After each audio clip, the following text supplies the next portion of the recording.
Hey gang, what's up? We've got a great one to show tonight.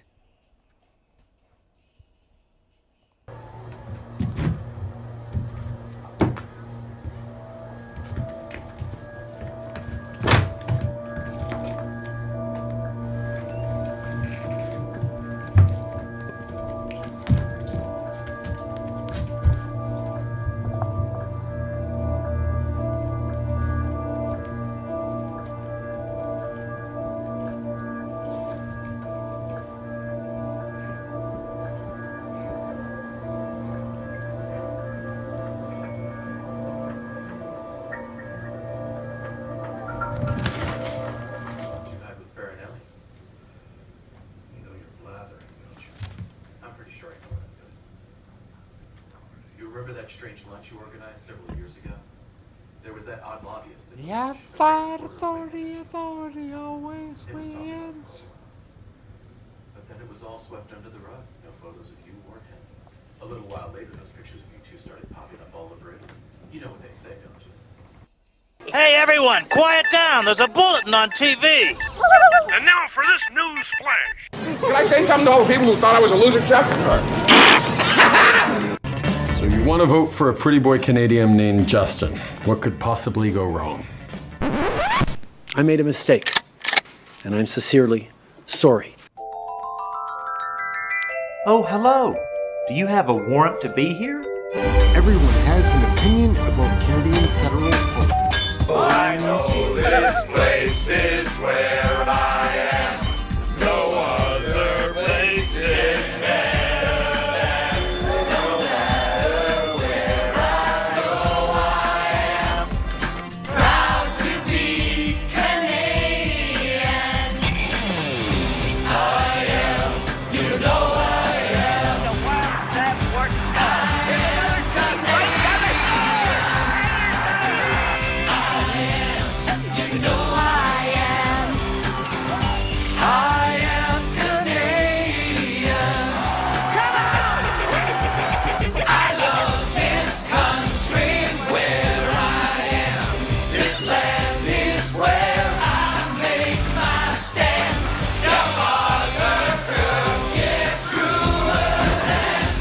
The one we call Canadians.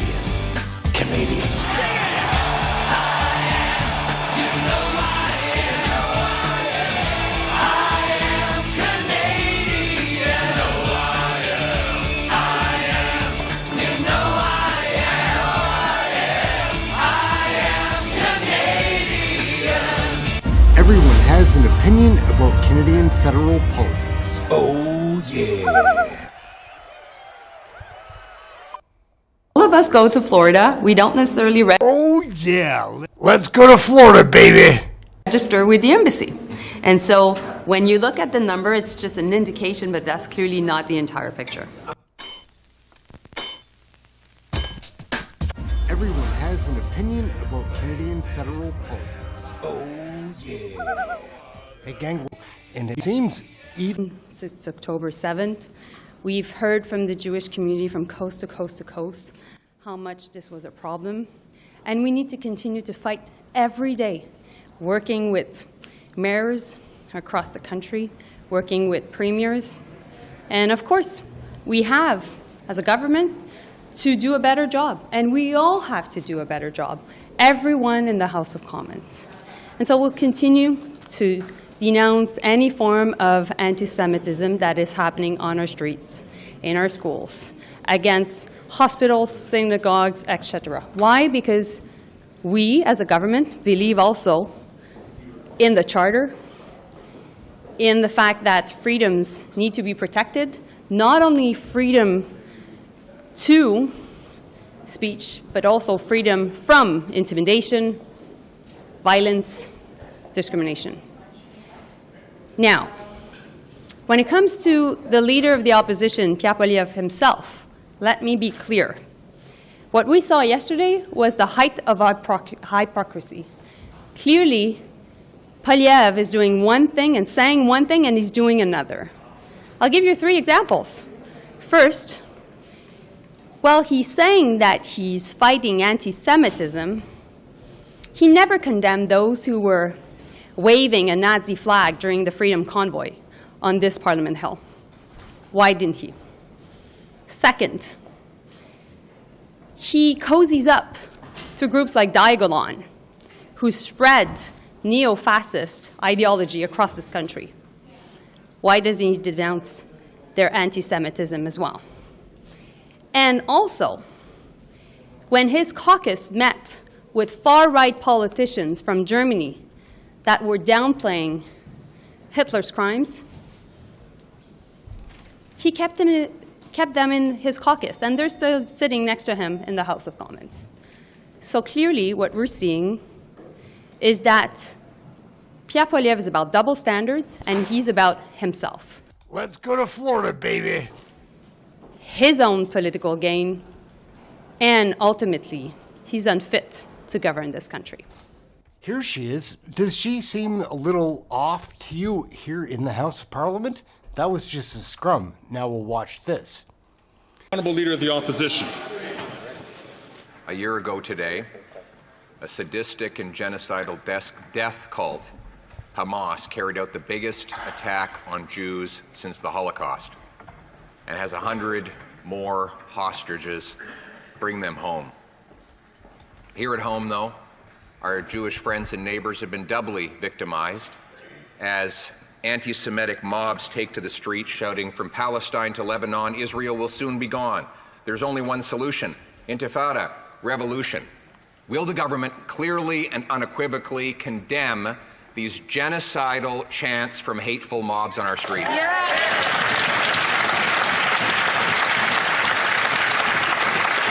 The Honourable Minister for Foreign Affairs. Mr. Speaker, Judy Weinstein, Vivian Silver, Ben Mizrachi, Netta Epstein, Shir Georgi, Alexandre Luc, Idal Vital Kaploun, Tiferet Lapido.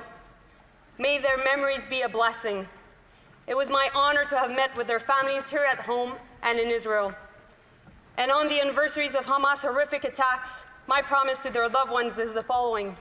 Year after year, Canadians will honor their memories, and to Jewish people, we stand with you. We won't relent until the last hostage returns home.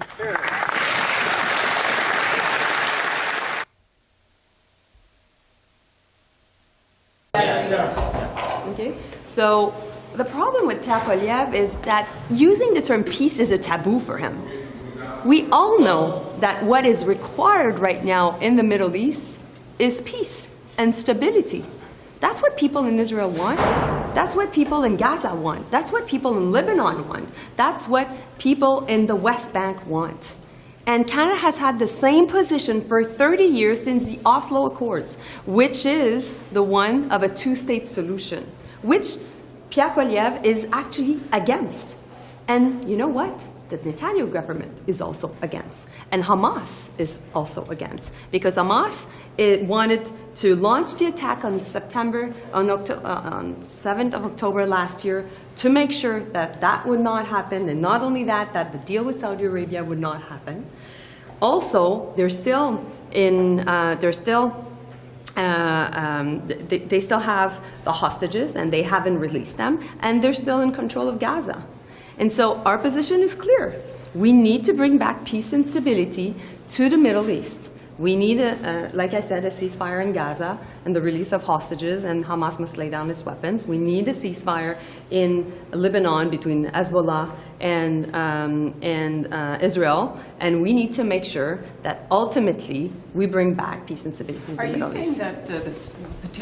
So what do you think, gang? Melanie Joly, is she strung out? Hard to tell. I think a lot of the Liberal cabinet must be feeling the pressure of Canadians' frustrations. My name's Aaron. This is Canadian Looney. We watch the daily broadcast of Question Period. Not only did I read the report, I actually paid some attention when I dressed myself this morning, unlike that scene over there. Everyone has an opinion about Canadian federal politics. Oh, yeah. Hey gang, what's up? Just Aaron right here, Canadian Looney. We watch the Question Period. If you watch the Vancouver Kingsway, whom I... Deputy Prime Minister and Minister of Finance. Mr. Speaker, I have tremendous respect for the member from Vancouver Kingsway, whom I have known for many years and with whom I have worked constructively for many years. I share his concern about income inequality, and that's why I know that he shares my happiness at the jobs numbers that we got this morning. The fact that we have 47,000 more jobs added to the Canadian economy in September, the fact that wages have outpaced inflation for 20 months in a row, and as an added bonus, rents have been going down in Vancouver. Member from Leeds, Grenville, Thousand Islands and Rideau Lakes. Parliament's budget watchdog has confirmed yet again that Canadians pay more in carbon tax than they get back in so-called rebates. In Ontario, for example, a family will pay $1,400 more than they get back. But they already knew that because everything costs more after 9 years of these NDP Liberals. Taxes are up, costs are up, crime is up, and time is up for their economic vandalism that they're perpetrating on Canadians. So why won't this Prime Minister just put Canadians in the place where they need to be with a carbon tax election? The Honourable Parliamentary Secretary.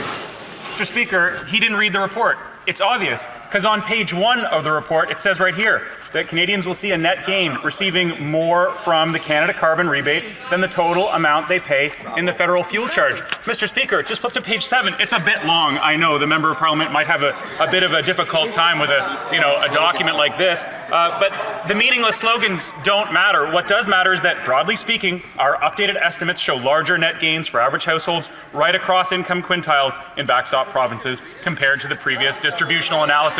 If he's going to quote the book, Mr. Speaker, he ought to read it. It's right here. I can bring it over if you'd like. Page 1.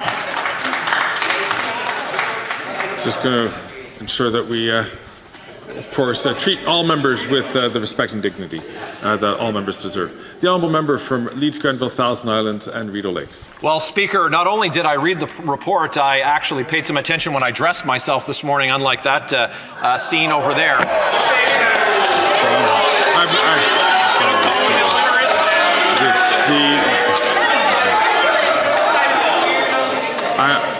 The Honourable Member knows that order.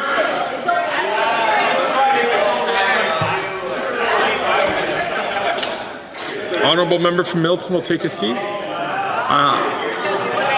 Colleagues, I've mentioned this before in question period that it's inappropriate to comment on the looks of any member, and so I do point that out. So I'll invite the Honourable Member from Leeds, Grenville, Thousand Islands and Rideau Lakes to start his question again without the comments which the Speaker has risen to his feet for. Speaker, not only did I read the report, I was able to make it past the first page, all the way to page 19 of the PBO's report that shows the true cost of the carbon tax for Ontario families, that it's going to be $1,400 more than they're getting back in their phony rebates. And Statistics Canada today revealed the full effect of the economic vandalism. All of these high taxes and economic wealth redistribution were supposed to make Canadians better off, they claimed, but instead we've seen the largest gap between the rich and poor that's ever existed in this country. It's time for a carbon tax election. Why won't they just give us one? The Honourable Deputy Prime Minister and Minister of Finance. You know, Mr. Speaker, I know that this is Friday, and I know that Conservatives just cannot resist every day seeking to plumb new depths of degraded nursery playground insults. But I have some advice for the member opposite. If he wants to insult a colleague for his appearance, never a good idea, maybe don't pick a gold medal winning Olympic athlete.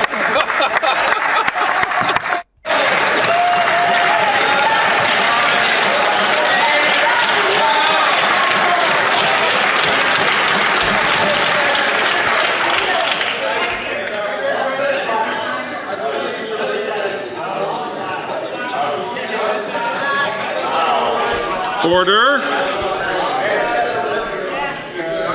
Order.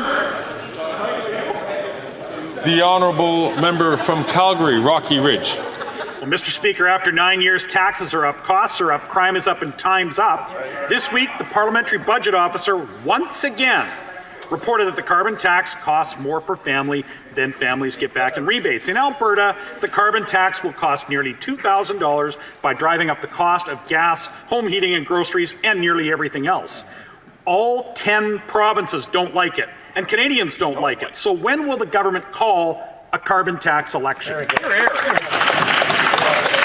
The Honourable Parliamentary Secretary. Thank you, Mr. Speaker. You know how you can tell that the Conservatives know they're losing the argument? Is when they resort to useless, meaningless, ad hominem attacks on people's appearance. That is unnecessary, unparliamentary, and childish. It's childish just like their slogans, Mr. Speaker.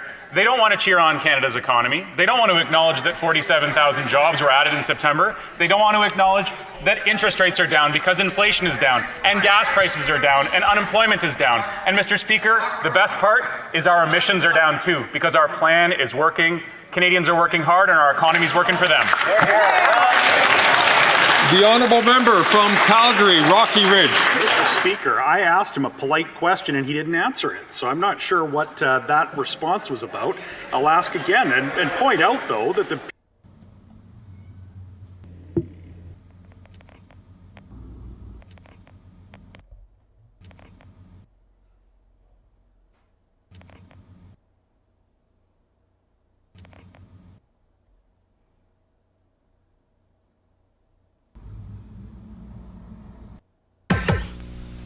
I'm here on West Main Street where I'm going to be trying to find Jen McDonald, who's the aquatic supervisor for the County of Antigonish. I'm going to go see if we can get some questions answered by Jen.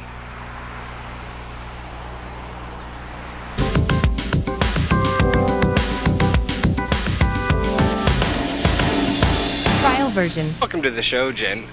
What is your position and how long have you been doing that? I'm the aquatic supervisor for Antigonish County Recreation. I've been doing this particular position for about 3 months now. Trial version. But I've been working in aquatics for about 5 years.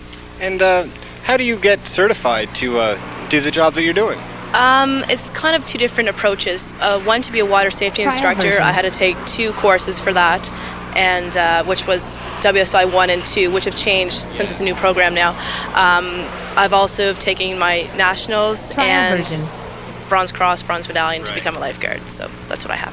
Okay, and what are some of the programs that you're going to be taking care of this summer for Antigonish? Monday, version. our pool learn to swim starts on Monday, and that's just basically going through the different levels between 1 and 12, and I have 12 instructors who will be Trial working version. with me as well, and they take care of all the teaching, and I just kind of do the supervising.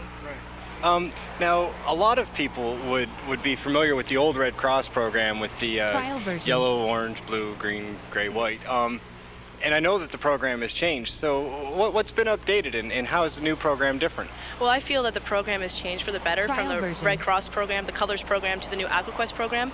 Right now, we are focusing more not just on the swimming skills that we learn, but also safety skills such Trial version. as rescue breathing, Heimlich maneuver, boat safety, ice safety, just things like that. There's more emphasis on the safety of yourself and others, not just swimming skills. Trial version.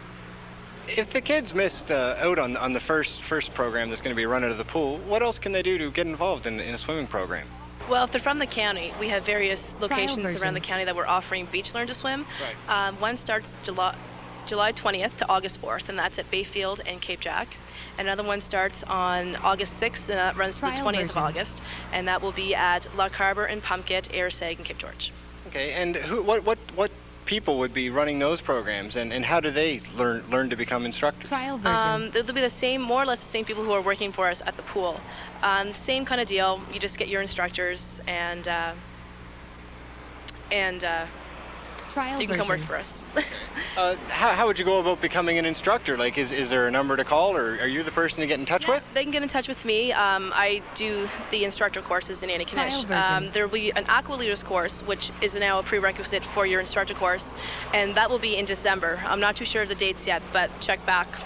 We'll have some advertisement on that. Trial version. And also, there will be an instructor course in January, and I'll be in charge of that as well. Oh, well, thank you very much for having us. From down here at the Municipal Building, this is Aaron McDonald for The View. Trial version. To follow that example, The NDP Liberals are not worth the cost, the crime, or the corruption. Prime Minister has ground the work of Parliament to a halt by refusing to respect your ruling. The government must hand over evidence to the police concerning the $400 million spending scandal that saw Liberal appointees give millions of dollars to their own companies. The Auditor General says there's 186 conflicts of interest in this scandal. Will the Prime Minister end the cover-up, respect your ruling, give the police the information so that we can have accountability and get back to work? The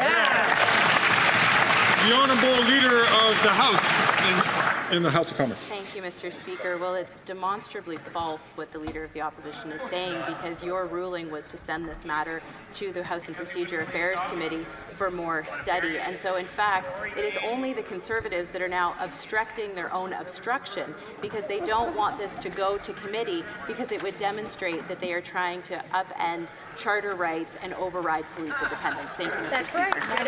The Honourable Leader of the Opposition. Mr. Speaker, the Parliament can get back to work this minute if the government will just hand over the evidence to the police about this $400 million Liberal spending scandal. I found it interesting. They say everybody's going to lose their charter rights if the police get evidence into this $400 million Liberal spending scandal. No, what will happen is that the Liberal nominees and appointees who engaged in 186 conflicts of interest to stuff their own pockets will be held criminally accountable, and Canadians might get their money back. Why won't they hand over the evidence, respect your ruling, so we can get back to work around here? The Honourable Leader of the Government in the House of Commons.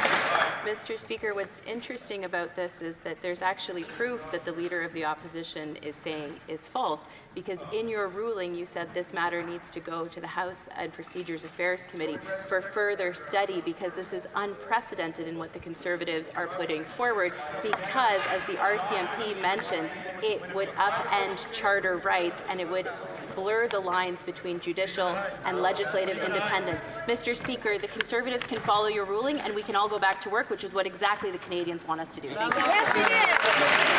I'd like to thank all members for being very patient and not taking the microphone. I'm going to remind the Honourable Member from South Shore St. Margaret's to do the same. The Honourable Leader of the Opposition.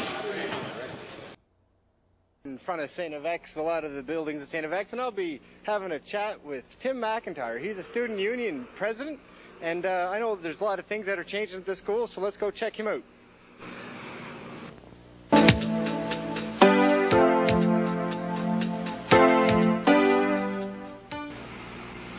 Welcome to the show, Tim. You're the president of the Students' Union, is that true? Yes, that's true, Aaron. And when did you come into power? Well, we officially took over the keys and got into the office May 1st of this year, and things have been flying ever since. What are some of the plans, some of your goals to bring the Student Union up? Well, basically, I'll just tell you what we've been up to this summer. We've brought computers up to 4th floor sub. Now people can, go to the sub, get a bite to eat, hang out with their friends down in the Mackay Lounge, and then head upstairs and get a little work done. We got efforts right now to get a drive-home program. We're looking at that. Now, it's going to take a lot, and a lot of money's involved, but we're going through the planning stages pretty nicely, and it's something that it's our mandate to bring into St. FX. Out of my office specifically, in terms of provincial advocacy, you probably heard last year about the whole Sons deal. The entire organization crumbled. Leader of the Opposition.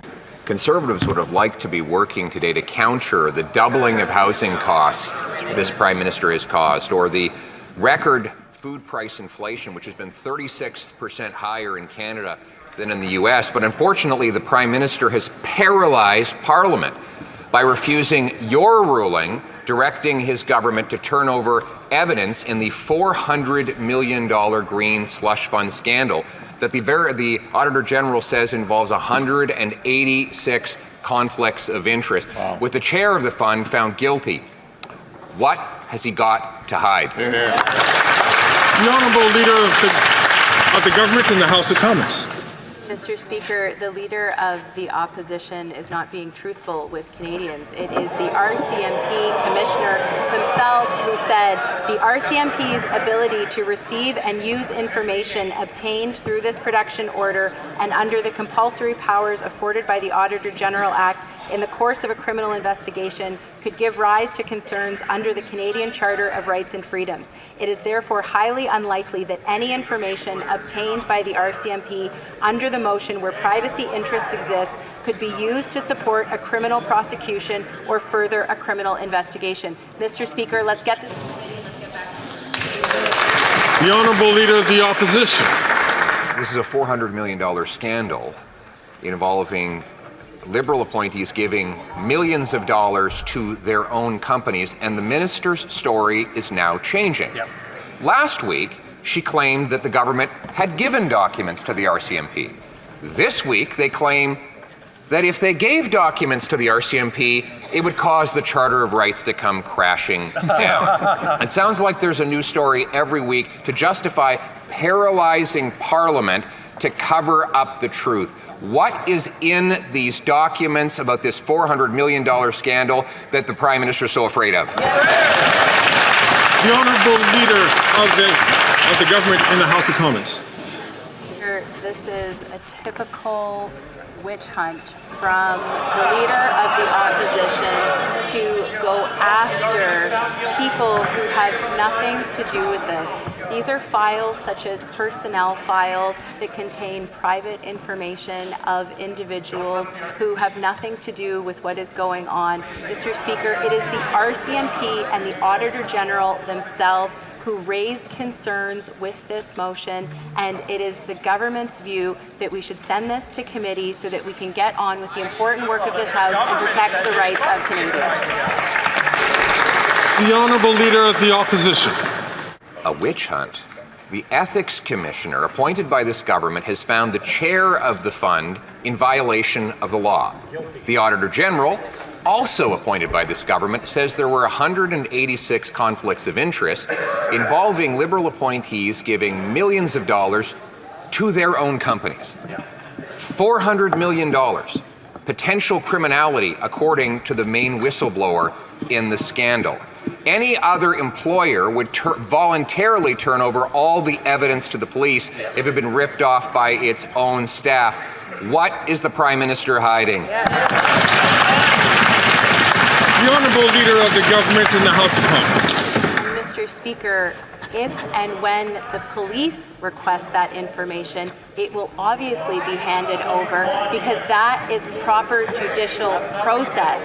But when it is Parliament that is doing it, this is where Canadians should be concerned, Mr. Speaker, because when he is going after the rights of other Canadians, it's only a matter of time before his political vendettas come after the rights of all Canadians. Thank you, Mr. Speaker.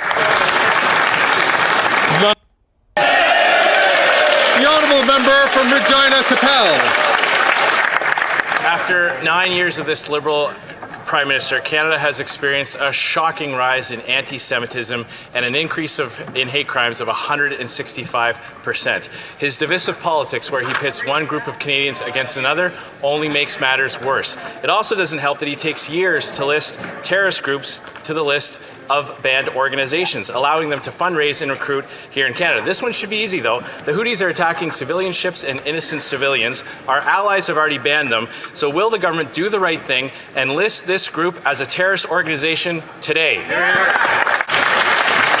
The Honourable Minister of Justice and Attorney General. Mr. Speaker, we unequivocally condemn the acts we saw in Vancouver that were launched by Sami Doon.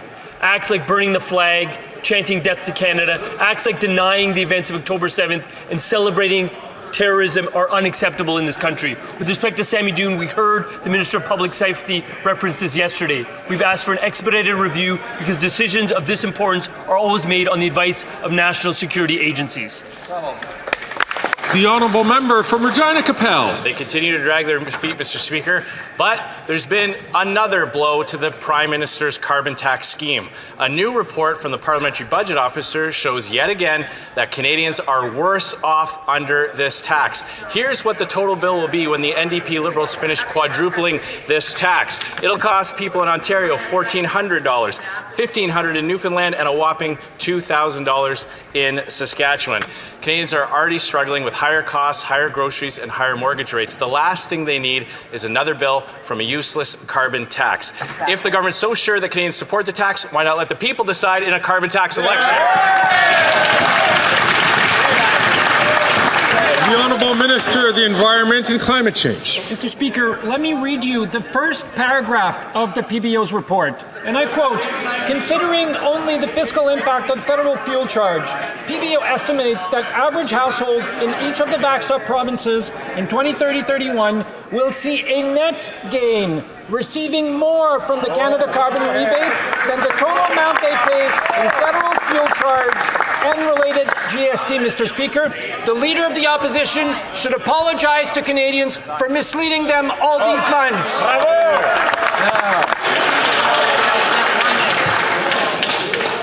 Colleagues on all sides, please, I'm going to ask you to not take the floor unless the Speaker recognizes you. The Honourable Member from Regina Capel. The minister might want to read the rest of the report. Because in the quote he cited, he focused on a very key word, only the direct costs. When you factor in all the economic costs, it costs the Canadian household $1,400. Canadians are net losers under this carbon tax scheme, and this minister knows it. Right. So, if he's so sure that Canadians want this government to keep quadrupling the tax, why not let the people decide in a carbon tax election?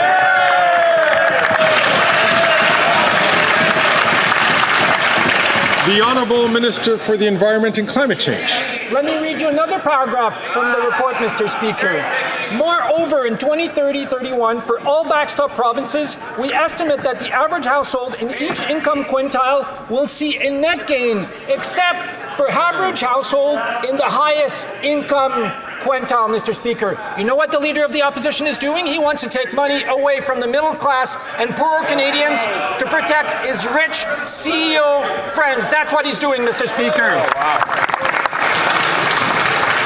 The Honourable Member from Foothills. The Minister is trying very hard to get Canadians not to understand the details. But the details are, and the facts are, that the Parliamentary Budget Officer confirmed what Canadians already know. They're being robbed by a carbon tax, which is driving up the cost of groceries, of gas, and everyday essentials. In fact, a family in Prince Edward Island will pay almost $1,200 a year when the NDP Liberals quadruple the carbon tax. Canadians don't support the carbon tax. We know 10 provinces don't support the carbon tax. Will the Prime Minister listen to Canadians and call a carbon tax election? The Honourable Minister for the Environment and Climate Change. The member talks about the agricultural sector. Well, let's talk about the climate impacts on the agricultural sector, Mr. Speaker. Droughts in 2021 resulted in 27% decline in Canada's grain production. Over the last decade, over 200 Canadian farmers have experienced cost increases and revenue loss from climate impacts, Mr. Speaker. This member and this party never talks about the impacts of climate change on farmers, on the price of food in Canada. They want to try and make us believe that climate change isn't happening. It is happening, and on this side of the House, we're here for Canadians, Mr. Speaker. The Honourable Member from Foothills. The Minister is either living in denial or purposely misleading Canadians, because the Parliamentary Budget Officer's report is clear. It costs Canadians more to pay the carbon tax than what they get back in rebates. But if the Minister doesn't believe me, I would encourage him to read the Parliamentary Budget report. But in the essence of time, let me help out. Page 19 states Canadians are worse off paying the carbon tax, period. That is the fact. But again, if the Minister is so confident that Canadians support this carbon tax, why are they so afraid to call a carbon tax election? The Honourable Minister for the Environment and Climate Change. The member points to indirect costs, Mr. Speaker. Let's talk about indirect costs. Loss of revenue of $150 million in 2023 due to flooded in farmlands across this country, Mr. Speaker. The dairy farmers, egg farmers of Canada, grain growers, Canal Council, all support our plan to fight climate change. It's time for the Conservative Party of Canada to come on board, Mr. Speaker.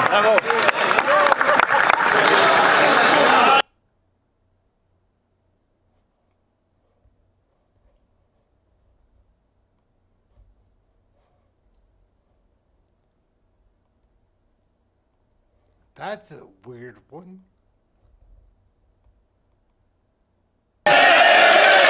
The honourable member from Regina Capel.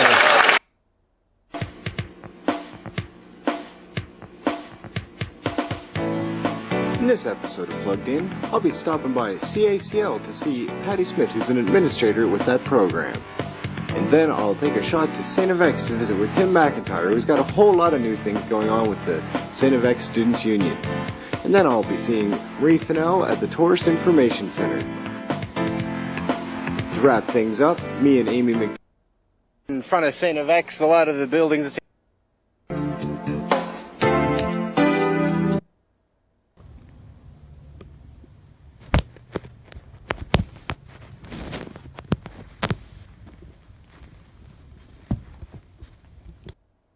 From Stormont Dundas, South Glengarry. After 9 years of NDP Liberals, taxes up, costs up, crimes up, and time is up on the Prime Minister's costly carbon tax. And yesterday, once again, the Parliamentary Budget Officer reaffirmed again that Canadians are out when it comes to the tax. If you add up their two carbon taxes, and of course they tax the tax with GST, it will cost households anywhere between $900 to $2,000 per year. So if the government is so sure of their plan to quadruple the carbon tax, why would they let Canadians decide in a carbon tax election? The Honourable Minister of Justice and Attorney General. Mr. Speaker, yesterday was indeed a momentous day for Canada because yesterday the Pharmacare Bill became law in this country. This means hope for 12 million Canadians, Mr. Speaker, for those affected by diabetes, for women struggling with the cost of contraception. Help is now on the way. For the first time ever in Canadian history, the Government of Canada will be helping to bring down the cost of medication, helping Canadians with their affordability. Mr. Speaker, it's a historic day which we should all celebrate in this place. The honourable member from Stormont Dundas, South Glengarry. What is happening in this country is nothing to celebrate. For the first time in this country, we have 2 million visits to food banks per month. That's 24 million visits, record-shattering in this country. We have thousands of encampments that have popped up in every part of the country. There are children struggling to get meals. 1 in 4 are skipping meals because of the carbon tax and their plan to quadruple it. At the end of the day, this is no coincidence, Mr. Speaker. It's because they keep driving up the carbon tax. When can we just have a carbon tax election so Canadians can decide on the future to axe the tax? The Honourable Deputy Prime Minister and Minister of Finance. Mr. Speaker, a few days before Thanksgiving, I think all of us have tremendous compassion for all Canadians who are struggling to make ends meet.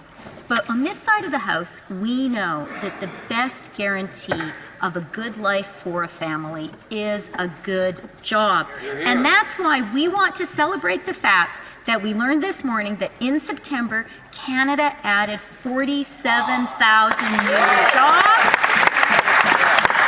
Unemployment fell. And every single one of those new jobs, Mr. Speaker, was in the private sector. Hear, hear. The honourable member from Stormont Dundas, South Glengarry.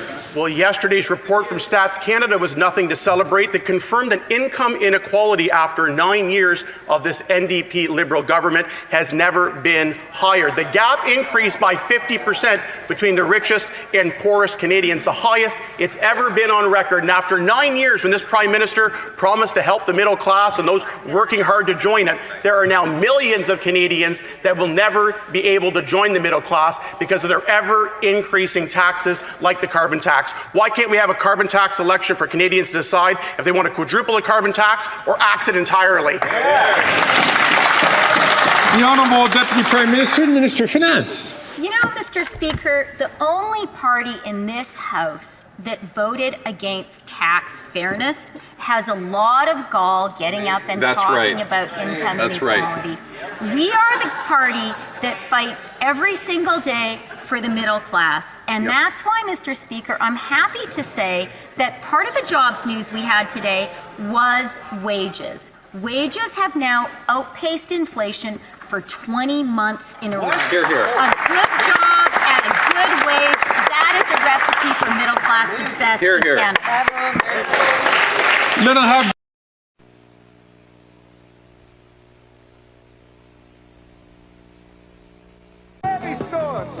Celebrations and on location. Plugged In the TV show with what you want to know, what you need to know, and what you'd like to know about what's going on in your town this week. Get plugged in, plugged into your life, plugged into here and now. Get plugged in on your local cable station.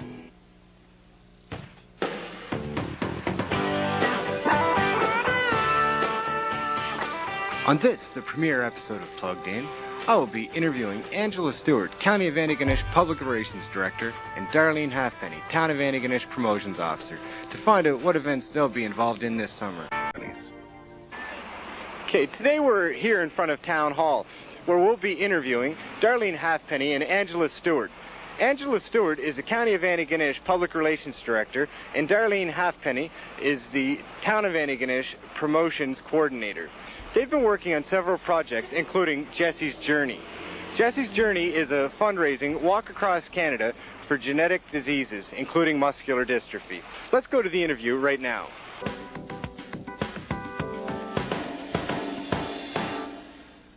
I've mentioned some of the projects that you've been working on. What other projects have you got on the go for the summer? Well, Aaron, we're working on Canada Day right now, and the plans are well underway.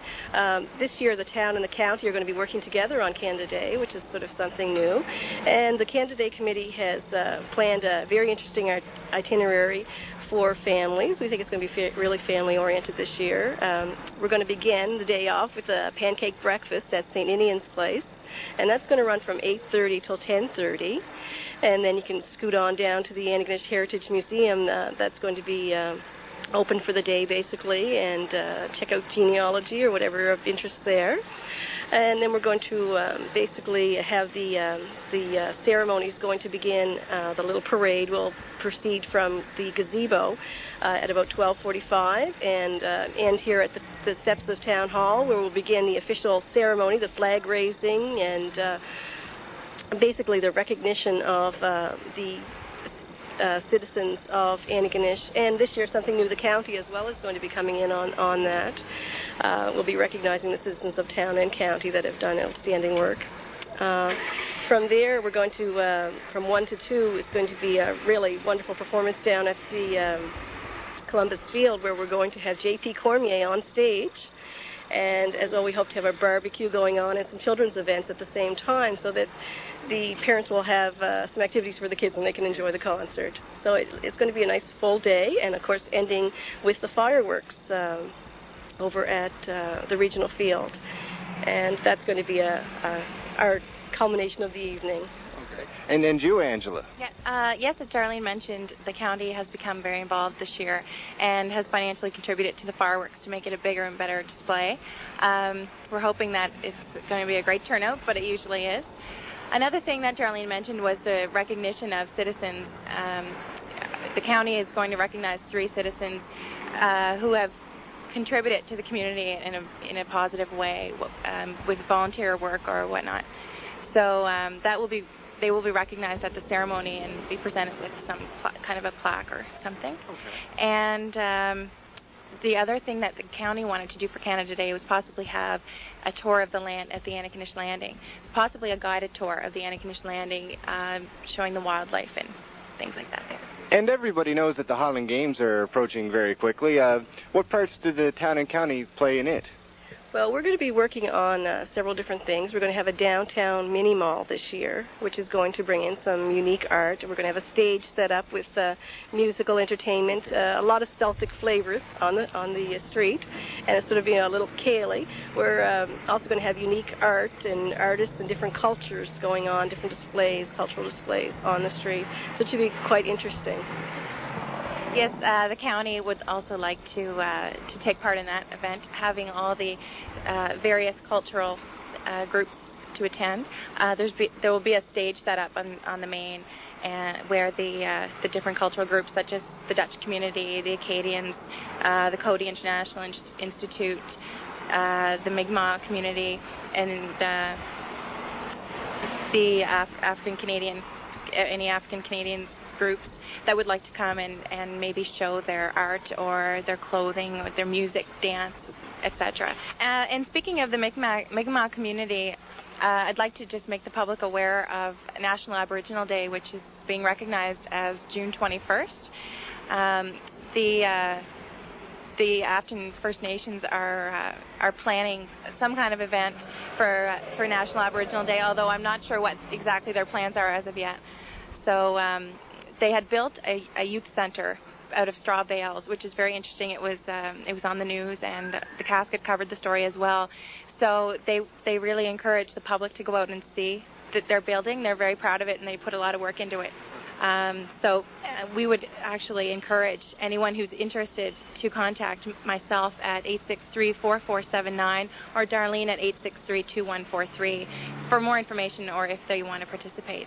Okay, well, that sounds great. Thank you very much for the interview. And from down in Town Hall, I guess that wraps things up. I call the meeting back to order. Pursuant to order of reference of May 29th, 2024, the committee will now start its study.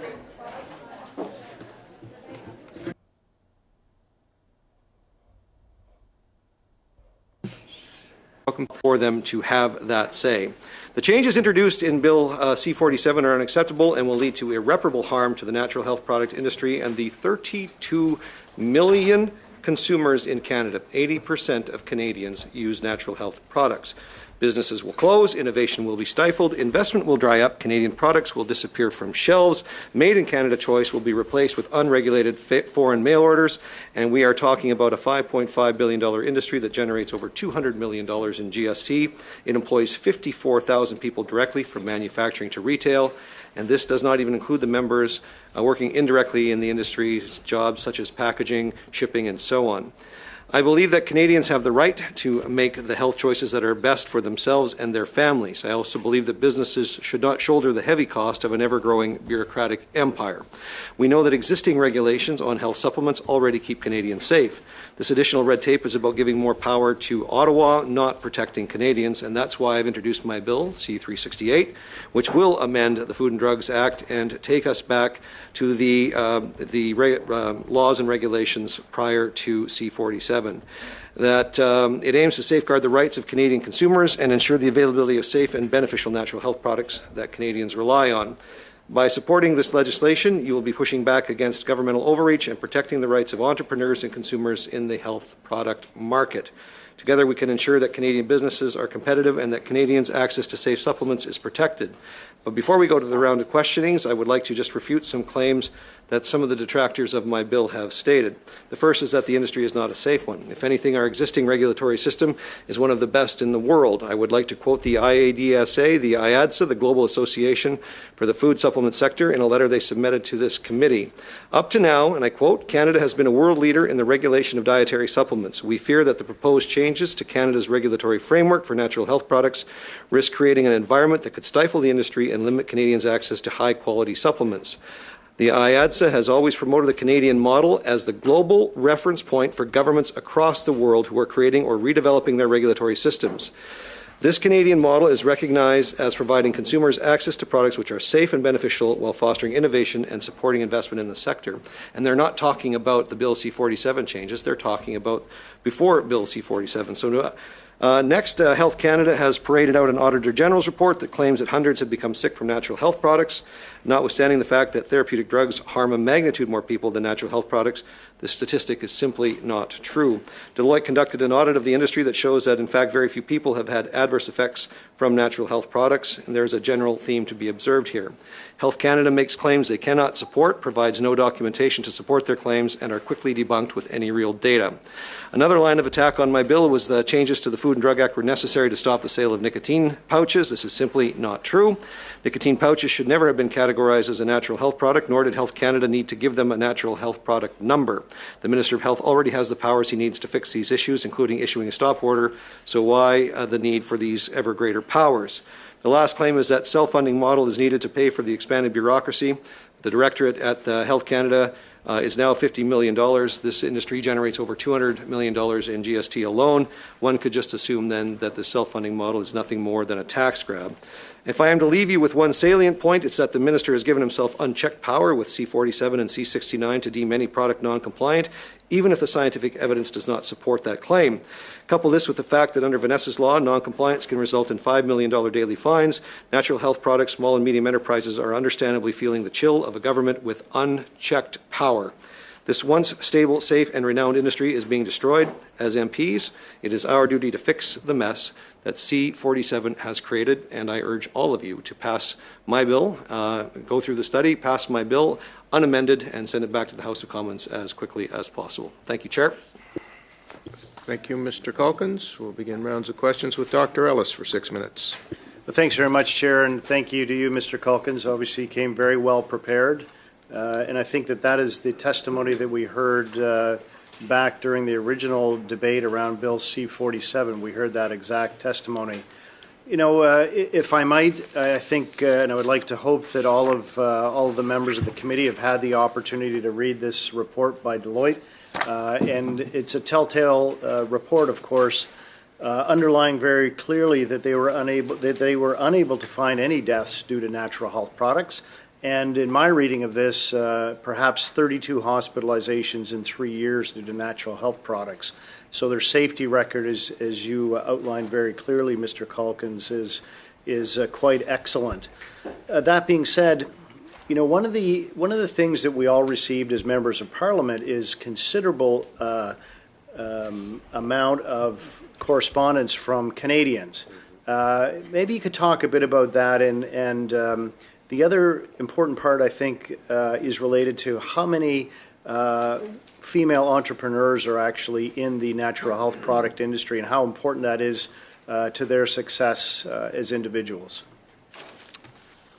Thank you very much, Mr. Ellis. Look, the Deloitte report, I think, debunks many of the claims that have been made.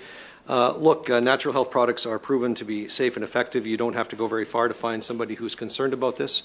Every single one of us, colleagues, has received, I would imagine, countless numbers of cards from the various different industry associations that are urging, like I said, the 80% of Canadians who rely and use natural health products, encouraging us to do our job, which is actually to serve their interests and not serve the interests of a bureaucracy that, frankly, should have the resources and does have the resources it would need. And it's just a matter of the government making it a priority and finding out whether or not they're even effectively managed within their own department to keep this industry well regulated and moving forward. So, yeah, Mr. Ellis, look, you're hard pressed to find anybody. I've been a member of Parliament for 19 years. I can count on zero fingers how many letters I've got from people saying we need more protection from natural health products. But I can tell you it's going to take a whole lot of fingers to count the number of Canadians who are very, very concerned right now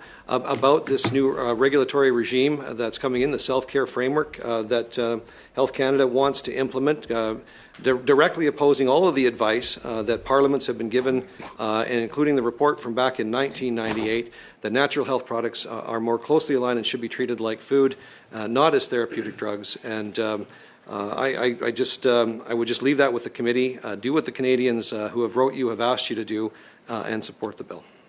Thanks very much, Mr. Calkins. And if I could just kind of direct back to the number of female entrepreneurs. Oh, yes, those female entrepreneurs, yeah. So, look, the 54,000 Canadians work directly in the industry.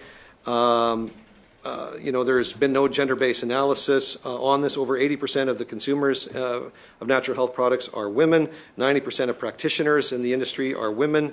Well over 50% of the micro-businesses are female-owned, and 84% of direct sellers are women. But here's the part that's actually particularly obnoxious about the way this has all happened. C47 and C69 has given the Minister of Health the power to make direct orders. When the minister has the ability to make a direct order, they don't have to go through the gazetting process. When you don't go through the gazetting process, you actually don't have to do the gender-based analysis that the government had set up when they came into office in 2015. So no gender-based analysis has been done on this particular issue of changing natural health products under the rubrics of Vanessa's law, and I think that's particularly galling. When this government claims to be a feminist government, it's going to disproportionately affect women businesses, women consumers, mothers who want to look after the health of their families and their children.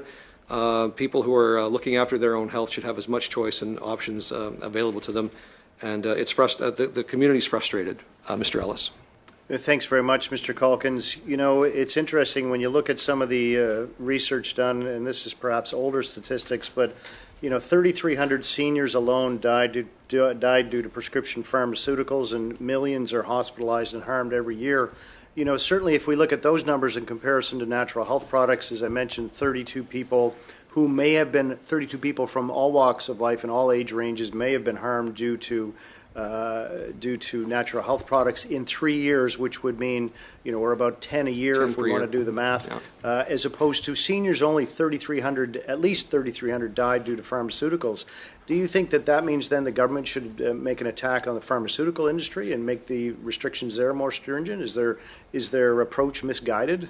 I find it odd that we want to do to natural health products the same type of regulatory approval process that the therapeutic drug process undergoes right now, that does result directly in the deaths of over 3,000 seniors every year in Canada. So, look, this is, like I said in my opening remarks, natural health products, our food should be closely aligned with food. They should be, and if you talk to the industry associations and everyday Canadians who use these products, they will tell you the same thing, that natural health products... I don't know. You phone them. Well, you can phone me later if you want, Marcus. Oh, sorry. But to go back to the answer, Mr. Ellis, there's no reason for this to happen. None of the parliamentary reports, nothing that the Parliament's ever done has suggested they do this.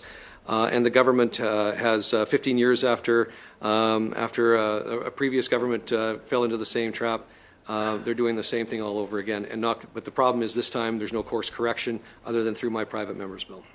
Thank you, Mr. Calkins. Dr. Ellis. Next, Dr. Hanley, please, for 6 minutes. Thanks very much, Mr. Calkins, for appearing today, and I salute your accomplishment in getting this bill to committee, and I'm hoping we can use this committee to really talk about what this bill does and does not do. And I'm thinking of a case report I read in the Canadian Medical Association Journal last year describing a 39-year-old woman presenting with severe anemia, abdominal pain, a cluster of other symptoms, and was actually found to have lead poisoning from taking an Ayurvedic medication. And the article says of 15 types of pills seized at the practitioner's clinic where these medications were obtained, there were high levels of arsenic, mercury, or lead in 14 of the samples. Also, 3 pills contained prescription medications, including diclofenac, dexamethasone, progesterone, norgestrel, and cetirizine. So I have to say, when I read cases like this, that I'm greatly concerned by this bill and its intent. And the correspondence, conversations, and briefs that I've received on, not so much from industry, but from health and healthcare experts. Statistically, Health Canada received reports of over 8,000 suspected harmful reactions to natural health products. 5,000 were serious from 2004 until 2021. And between 2021 and 2023, out of 1,019 reports of harmful reactions, 772 were serious enough that those Canadians had life-threatening reactions and or were hospitalized. And you may call it overreach, but I would call it proper oversight and protecting Canadians, which I think is one of the key roles of Health Canada and of government. And additionally, I think it's important for anyone observing to note that this bill does not have any influence on some of the concerns that I have been hearing about national health products, such as the proposed policies from Health Canada on cost recovery or improved labeling requirements. And that has been a primary point of contention and focus of stakeholder scrutiny through campaigns. So I just want to reflect that what this bill would do, if passed, would be to roll back the ability for Health Canada to subject natural health products to recalls. And also just want to point out that before many, at least some of your colleagues, when they realized that natural health products lacked the regulatory protection of recalls that other products, such as food and pharmaceuticals, do have, testimony such as this from Mr. Lawrence, do you not find this disturbing? And are there any products out there right now that are supposed to be recalled and are not? Another point of testimony, how do we make sure Canadians are confident in the products they're buying when there are so many holes, gaps, or issues, whether they be contaminated products, expired products, or not even knowing where these products are manufactured or where they're coming from Mr. Patzer? So your stance is contradicting others within your party, although perhaps this is another example of somewhat whimsical policy according to which way political winds are blowing. And I also wanted to point out that Sean Buckley of the Natural Health Products Protection Association at the Government Operations Committee testified, I am familiar with this bill. I wrote the first draft for MP Blaine Calkins. So it sounds like with this bill that you're the spokesperson for the natural health products industry. Would that be accurate, Mr. Calkins? No, it wouldn't be accurate at all, Mr. Hanley.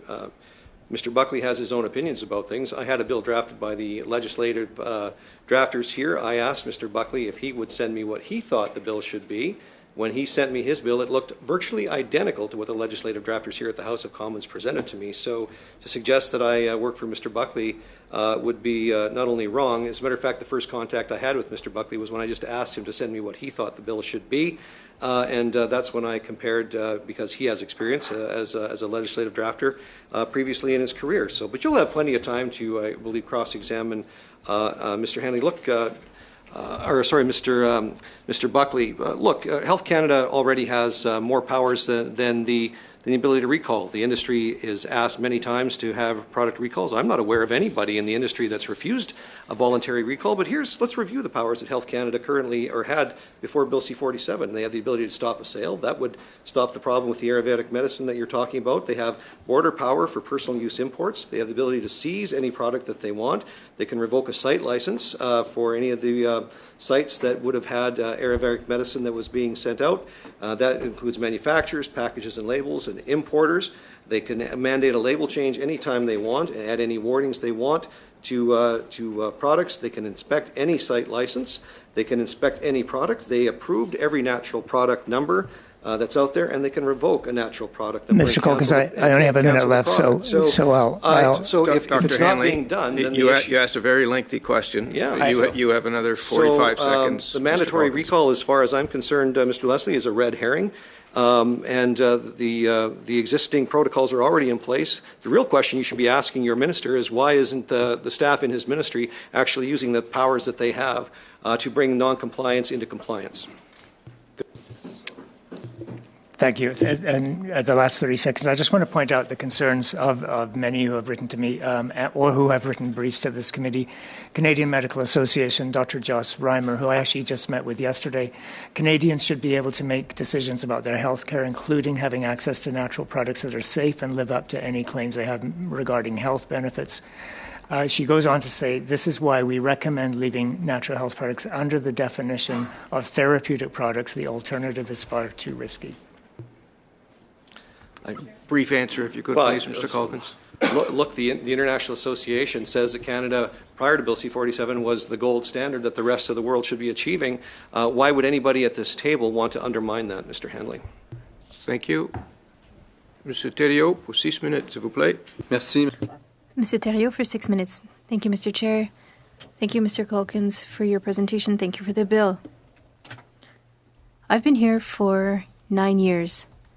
I think I'm recognized for my intellectual integrity, and I would like to share with you when we studied this and we brought in the chief researcher, Mr. Davies agreed with us on the serious criticism that we were making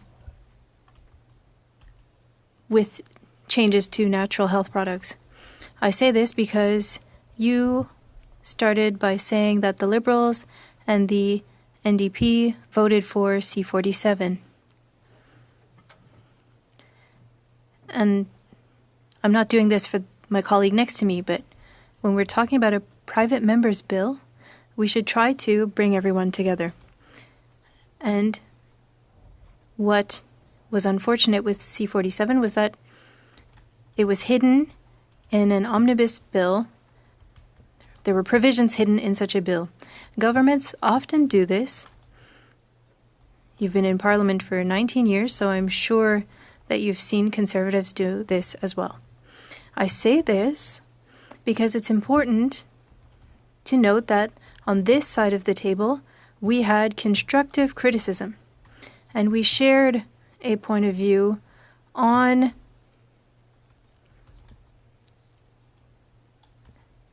how the chief researcher was not able to answer our questions on the pharmaceuticals and natural health products. That said, I have a concern. I hope that you will be open to amendments, because nicotine, for me, is not a natural health product. It's a drug. It's a serious drug. And I was wondering if you would be open for us to exclude all nicotine-based products from the bill. Thank you, Mr. Theriault, for your question. Look, my preference would be that the bill passes as expeditiously as possible, unamended. I would think that if you have a conversation with the industry that represents natural health products, the Health Food Association, Natural Health Products Protection Association, and so on, I can't speak for them, but I would imagine you would hear them say that nicotine is not part of their concern. What appears to have happened is, because nicotine comes from a natural source, it happens to fall under, and because the claim is it is a smoking cessation product, it falls into the natural health. Yeah. Well, it accidentally ended up here is my point. And I don't know why nicotine would be here when it could be more properly regulated under the same legislation that looks after tobacco and so on. So my recommendation would be to pass this bill in its current form and find a solution elsewhere to deal with nicotine or something to that effect. So but the reality is, Mr. Theriault, the bill was only in my care and control up until I tabled it in the House of Commons. It is now the property of the House of Commons and this committee. But I would recommend that we find a different way to do it. I'm not suggesting that your concerns are invalid, but I would suggest that there's other places and other powers that the minister has, and that bogging down the progress of Bill C-368 simply for something like nicotine pouches, stopping a $5.5 billion industry for nicotine pouches, I think might be the wrong approach. There's a better way I think there's a better way or other way to do it.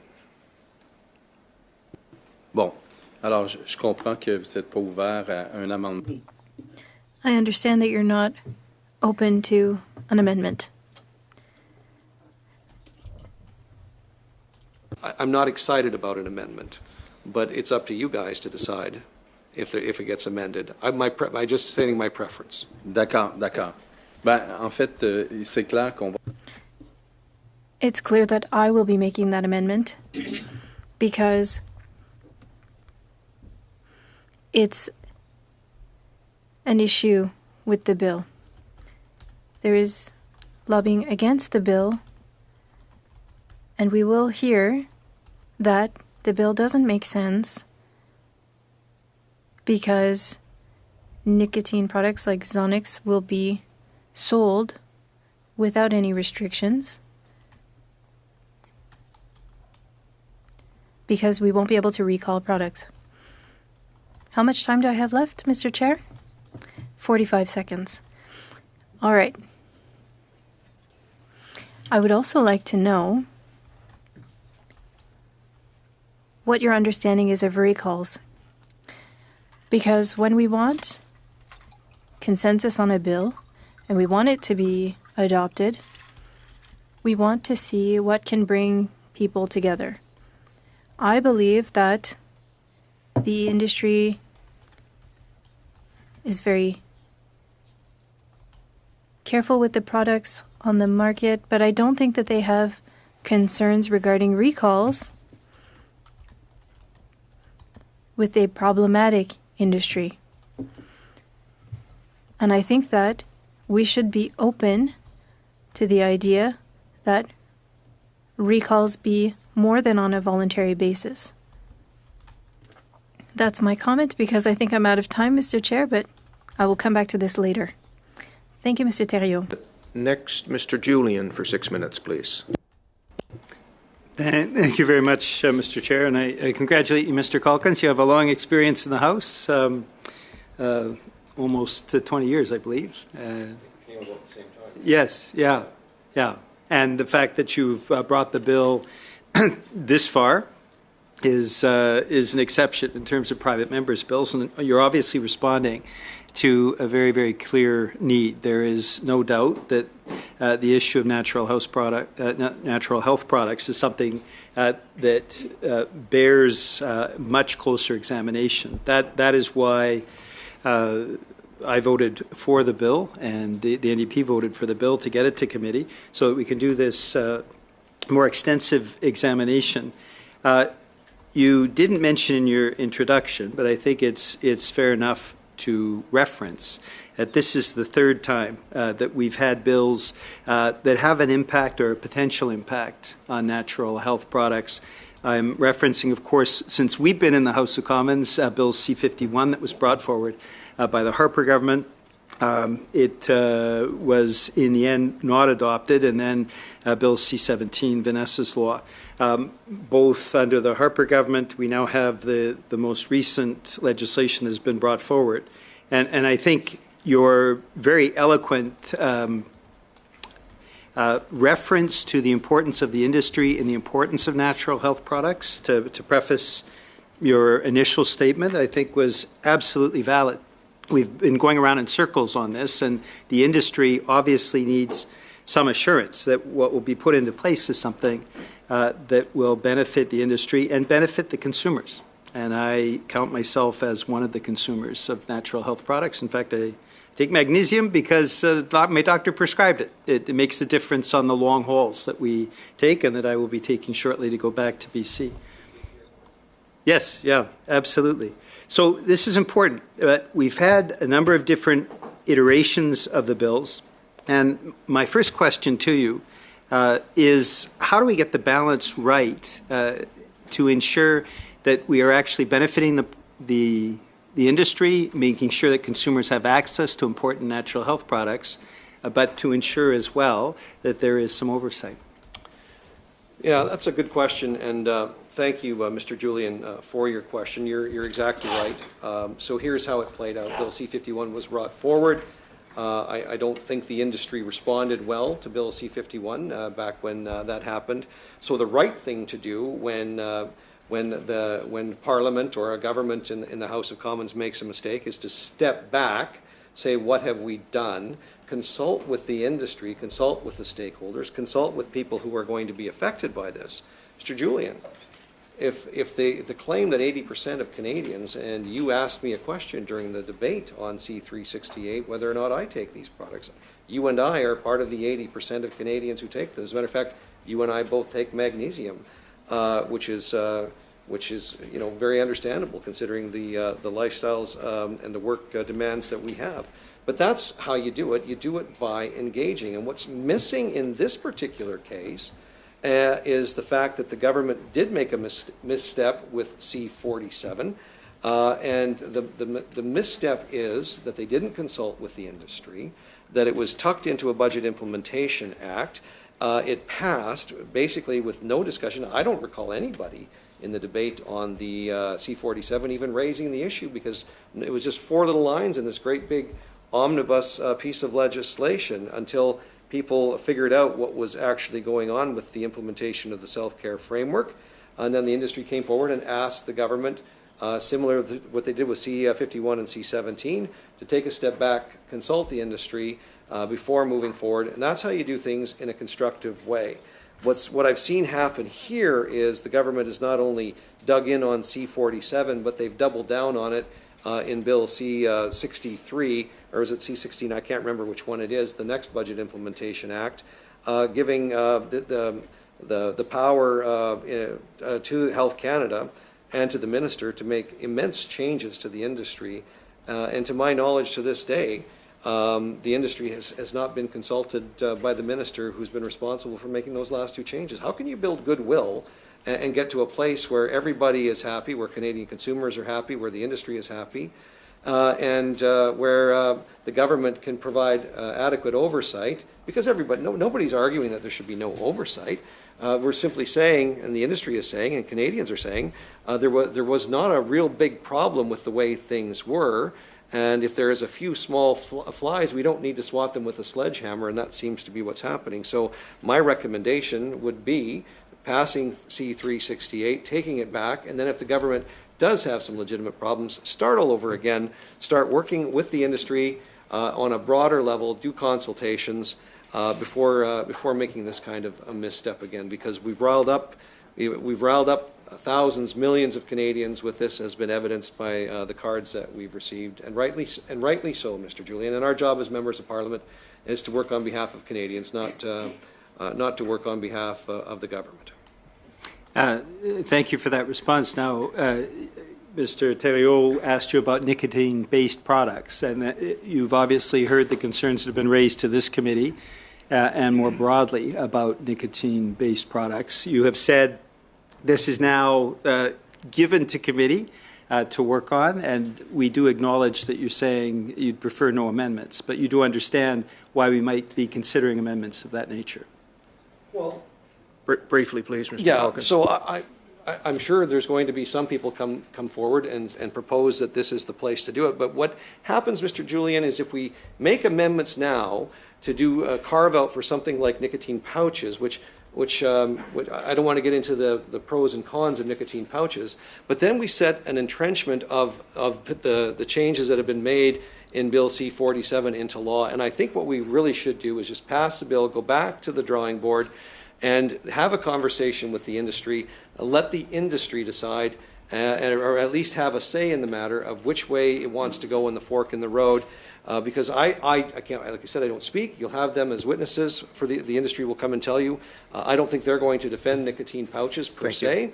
And I think maybe if we went back to the drawing board by passing the bill and then going in a direction where the natural health products that are used for the health and well-being of Canadians can be separated from nicotine products. And that's my recommendation. Sorry, Mr. Chair. Yeah. Mr. Doherty, please, for 5 minutes. Thank you to my colleague for bringing this bill forward. Prior to C-47, were there mechanisms in place to deal with the bad actors in the industry? Yeah, of course. Like I said, in a response to a question from Mr. Hanley, Health Canada, as a matter of fact, if you take a look at the Auditor General's report, translators, if you take a look at the Auditor General's report, they basically said that the Health Canada wasn't using the powers that they already had. So I guess the response from Health Canada is, well, if we're not using the powers we already have, I guess we need more powers. Well, that's not a reasonable response. They need to use the powers that they already had. They have the ability to stop a sale. They can immediately say to somebody, they can go out to the retailers, to the distributors, to the manufacturers saying, stop sale. They have powers at the border for personal use imports. They have the ability to seize products anywhere along in the supply chain. They can revoke a site license for a manufacturer. They can revoke a site license for anybody involved in packaging and labeling. They can revoke a site license for an importer. They can mandate a label change at any time they want, add warnings, add clarification, for example. They have the ability to inspect anybody that has a site license anytime they want. They can do an inspection on any product. They can go to the store, buy the products that they want, send them to the lab. They can do any of these things that they want. They are responsible for approving natural product numbers. They've created the entire mechanism in place to do that, and they can revoke a natural product number if somebody's out of line. They have the ability to issue recall notices. The recalls are, I believe, at this particular point, voluntary. But look, ask the industry. I don't know of anybody that has not actually complied with a voluntary recall. So I don't know what problem is we're trying to fix here, other than Health Canada, I think, has got a different motive, an ulterior motive on this, and they're just using this, perhaps nicotine pouches, as an opportunity to justify the massive cash grab and power grab that they want. And I'm not afraid, Mr. Doherty, when I walk into a natural product store, like an organic grocery store, that sells organic foods, health foods, and natural health products are on that shelf. I'm not afraid of anything that's on that store shelf, and I don't think any other Canadian actually is as well. And we should be encouraging consumer choice and allowing consumers to make the choices that are best for them. Thank you for that. When C-47 was before this committee, the Chief Medical Advisor of Health Canada used C-47 used the case of 19-month-old Ezekiel Stepan as a prime example as to why C-47 was needed. Are you familiar with that case at all? So Ezekiel Stepan was a young boy, 19 months old. The parents who fell sick, who fell ill, and the parents treated their son with natural health products. And I'm not sure what they treated, what exactly it was that they used with. And so they were, when he died, ultimately Ezekiel died. Garlic and hot peppers. Garlic and hot peppers. And so this young couple were charged in Alberta, in Lethbridge, Alberta, in the death of their son because they failed to do what was right. They used natural health products. The reason why I'm bringing this up is the young boy did not die from the use of natural health products. He died because he had viral meningitis, and he died from lack of oxygen. But the chief medical advisor stated this case as a prime example as to why C-47 was so needed. Despite multiple attempts by myself to give her the opportunity, I was very familiar with this case, to correct the record, she refused to do so.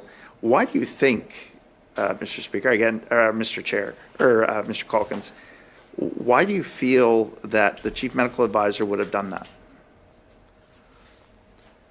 Look, first of all, it's a very tragic story, but I think what you would find, Mr. Doherty, and I'll just speak in general terms here, is that when push comes to shove, I think Health Canada has been not very forthcoming with the actual data and facts that they should be publishing to make their case. And if you take a look at the Deloitte audit, I think is very, very clear about some of the deaths that Health Canada has purported to use, and has debunked most of the claims that Health Canada floats out there without actually providing what I would consider to be documented evidence to support their claims. So what the motives are of a particular individual, I'll leave that to the discretion of everybody here. But I don't, like I said, I haven't seen anything from Health Canada that would convince me that Bill C-47 is justified. Thank you, Mr. Calkins. Mr. Nakvi, please, for 5 minutes. Thank you very much, Chair, and welcome, Mr. Calkins. Let me just start by saying that I support natural health products. I've spoken to many constituents who expect that there are rules and regulations in place that ensures that natural health products are safe. And the product they're buying, like any other product they buy, whether it's food or other medications, that there's a regulatory scheme in place that ensures that Canadians with products are safe. So my concern with this bill is that it undermines the safety of these products. It is clear to me that if your bill were adopted, it would increase the risk of unsafe products remaining on the market. That would mean that Canadians would be left in the dark without warning labels or the information available for them to make an informed decision on the health of themselves and their families. And let me give you an example. In September 2021, Health Canada found unsafe levels of methanol in a hand sanitizer. Methanol is poisonous to humans. Despite Health Canada's request for a recall, the company refused to comply and kept the product available for sale for months. Do you think this is acceptable? How would the government ensure that safety of Canadians if your bill is to be adopted? Well, Mr. Nakvi, it was the Government of Canada that would have issued the license for that product to be on the shelf in the first place. They could have simply ordered a stop sale of that product. That would have put anybody that sold that product immediately into non-compliance, and that would have given Health Canada the powers that they needed. And then the appropriate fines would have began to have been levied against that company would be how I would presume that would happen. But to intimate that without Bill C-47 that the industry is somehow unregulated is, I think, the impression that you're trying to leave people who are watching this committee with that perception, and that's simply not the case at all. There is a very well-defined process that natural health product companies have to go through, and the schedules that they have to follow, the monographs that they have to follow in order to get a product to the market. Some 50,000 products that are currently on the market have natural product numbers, and it is a very, like I said, it is a very well regulated. As a matter of fact, Mr. Nakvi, as I said in my opening remarks, the international organization that watches all of these things said that the pre-C47 laws and regulations that we had in place made Canada the gold standard. We were attracting and drawing in businesses from around the world coming to Canada in order to have Canada's reputation, the regulatory reputation, attached to their product so that they could distribute it not only within Canada, but around the world. Okay, but Mr. Calkins. Right now, Mr. Nakvi, states in the United States of America. Mr. Calkins, let him pose the next it's my question, time, please. so thank you for running the clock. I appreciate that you're a seasoned parliamentarian. But here's a scenario. What your bill does is takes away the power of recall from Health Canada. So on one hand, the power exists for Health Canada to let's recall a spoiled head of lettuce, but they will not be able to recall, if your bill is passed into law, a health supplement that has some serious detrimental health conditions. How do you justify that discrepancy? Well, you're comparing food to a hand sanitizer, as I've already said. No, I'm talking about any other supplements or the national health products too. Well, point of order. Point of order. Point of order, Mr. Doherty, go ahead. Mr. Nakvi asked the question. He should allow our guests at the time to answer the question. I agree, and the question lasted 30 seconds. You've got 30 seconds to answer it. Mr. Calkins, go okay, ahead. well, I'll do my best. Look, the reality is more people die from prescription medications and actually from food than from natural health products, according to the data that I've been able to glean from the public sphere. So, Mr. Nakvi, to suggest that natural health products are actually problematic, there is not enough data or research, and Health Canada, I don't think, has been forthright with that information, and they have, as I've listed, massive powers already to stop sale, to issue fines and levies for non-compliance wherever they deem fit, and that was prior to Bill C-47 happening. So let me just also get this on the record. Your bill doesn't address the topic of cost recovery or labeling changes, yet you consistently point to those issues. The only thing your bill does is to take away government's ability to protect Canadians from products that could cause serious risks to human health. Do you think you are misleading Canadians about what your bill will actually accomplish? Mr. Nakvi, the ability for Health Canada to answer my question. What does your bill accomplish? Mr. Nakvi, please. He's trying to answer your question. Health Canada has the ability, prior to Bill C-47 passing, to mandate a label change. And if somebody doesn't want to do that, that applies to manufacturers, packages and labelers, and importers. They could revoke the site license of anybody that refuses to put that label change on. Those powers existed prior to Bill C-47. So whoever's told you that Bill C-47 has given Health Canada those powers has not been genuine with you, Mr. Nakvi. Thank you, Mr. Calkins. That's your time, Mr. Nakvi. Mr. TRUDEAU, pour 2 minutes. 2.5 minutes. Just to add on to the discussion that just happened, for those listening, the matter of why we're here talking about this is because the government was not doing its job, was not doing inspections, did not share the necessary standards. There were some issues, and compared to pharmaceuticals, the adverse effects are lower. But then all of a sudden, we heard, oh, we need to look like people who have control and change the situation, but there is no control. This is an industry that you said is quite rigorous.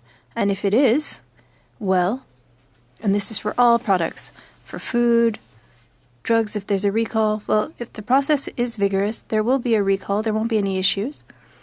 But for there to be recalls, there needs to be inspections. And we need to share these standards to companies so that they know how to respect these standards. Health Canada was too complacent for years. And I can see across the room people are getting offended. But we need to find commonalities. And with this bill, I would be ready to give the minister recall power. It already exists for food. Why not do it here? But there needs to be a true inspection process implemented.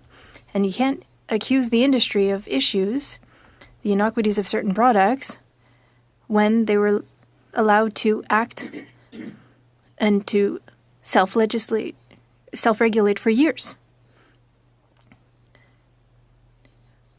When we say that, and we need to be careful with what we're saying regarding the industry. That's a comment if you want to comment on my comment. Thank you. I think I would encourage you to explore the site licensing regulatory process, because my understanding from touring various manufacturing facilities and so on, as I've learned immensely about this wonderful, wonderful industry, is that the industry itself actually helped Health Canada develop the regulations for what needs to happen in order for a site to be properly set up for safety. And my understanding now is that Health Canada doesn't provide the guidelines back to the very companies to know how they can follow and be in compliance with the Health Canada regulations. So I would really encourage you, my understanding from the industry and the people that I've talked to is they've been more than helpful in trying to help Health Canada come up with best practices and give them guidance and advice on how the industry could be regulated, how sites should be set up, operated, and ran. Thank you. And the reward back is that Health Canada now wants more powers and to take a lot of money away from these companies under the self-care, self-funding framework. Thank you. Mr. Julian, please, for 2.5 minutes. Thanks very much, Mr. Chair. I've been listening very carefully to your testimony, Mr. Culkin, and we've had a number of cases. There are rare cases when there is a product that is harmful to people. Listening to your testimony, what you are saying to us today is that there are a number of alternatives that exist already for Health Canada. What I understand you saying is you can issue a stop sale order. There are fines. There's the possibility of revoking a license. You're basically saying that there are a number of other measures that can be taken by Health Canada now in that rare case when there is something that is harmful to the Canadian public. Is that? I'm happy to revisit the list with you, but this is my understanding and my interpretation of what Health Canada already has the powers to do. And in talking with industry actors, Health Canada already has the ability to issue a stop sale order, which anybody that doesn't comply with a stop sale would automatically be in non-compliance and subject to the fines prior to C-47. They have Health Canada has the power at the border to stop the importation of any personal use import. As you know, anybody can go on to, and I don't want to advertise this, but they can go on and order products from around the world, Amazon, whatever the case might be. Health Canada has the ability, if they want to restrict the products coming across the border that don't have the same rigorous standards that the Canadian regulated products already have.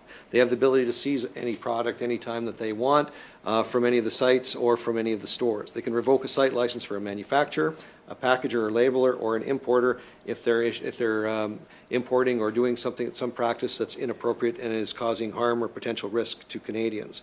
They have the ability to mandate a label change and add warnings, do whatever they need to do to get the label to come into compliance with a very well rubric labeling requirements. They have the ability to go to any sites. They go to a manufacturer, a packager, a labeler, or an importer and inspect that site, and the site must comply. They can inspect any product that they want. They can either buy it off the shelf and send it to the lab. They can go to the site itself and collect whatever they need to. Furthermore, I would add, Mr. Julian, that everyone that I witnessed in the manufacturing side of the equation usually has access to their own labs, or if not, even their own in-house labs, to make sure that what's in the product is what's on the label. Health Canada approves every natural product number for sale, and which means they also have the power to revoke any natural product number. So Health Canada already has broad, sweeping powers. The Auditor General's report said that the issue isn't that Health Canada doesn't have the power, that Health Canada wasn't using the powers appropriately that they already had. Thank you, Mr. Calkins. Okay, thank you. Great question. We have about 5 minutes. We're going to divide it evenly between the Conservatives and the Liberals. So next up for 2.5 minutes is Ms. Goodrich. Thank you, Mr. Chair, and I want to thank you for your leadership on this bill, Mr. Calkins.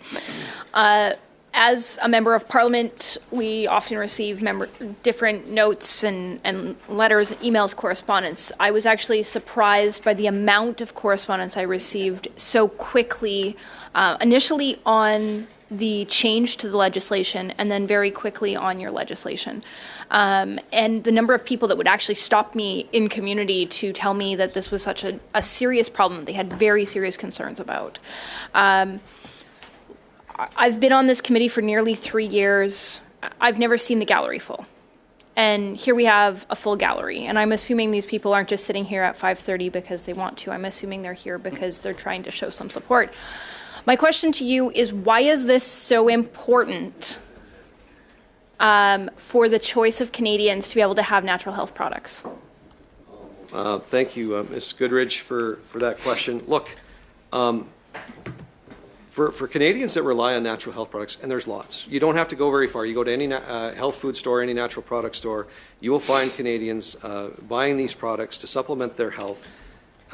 Like I said, over 80% of the consumers are women who are trying to either look after their own health, look after their family's health.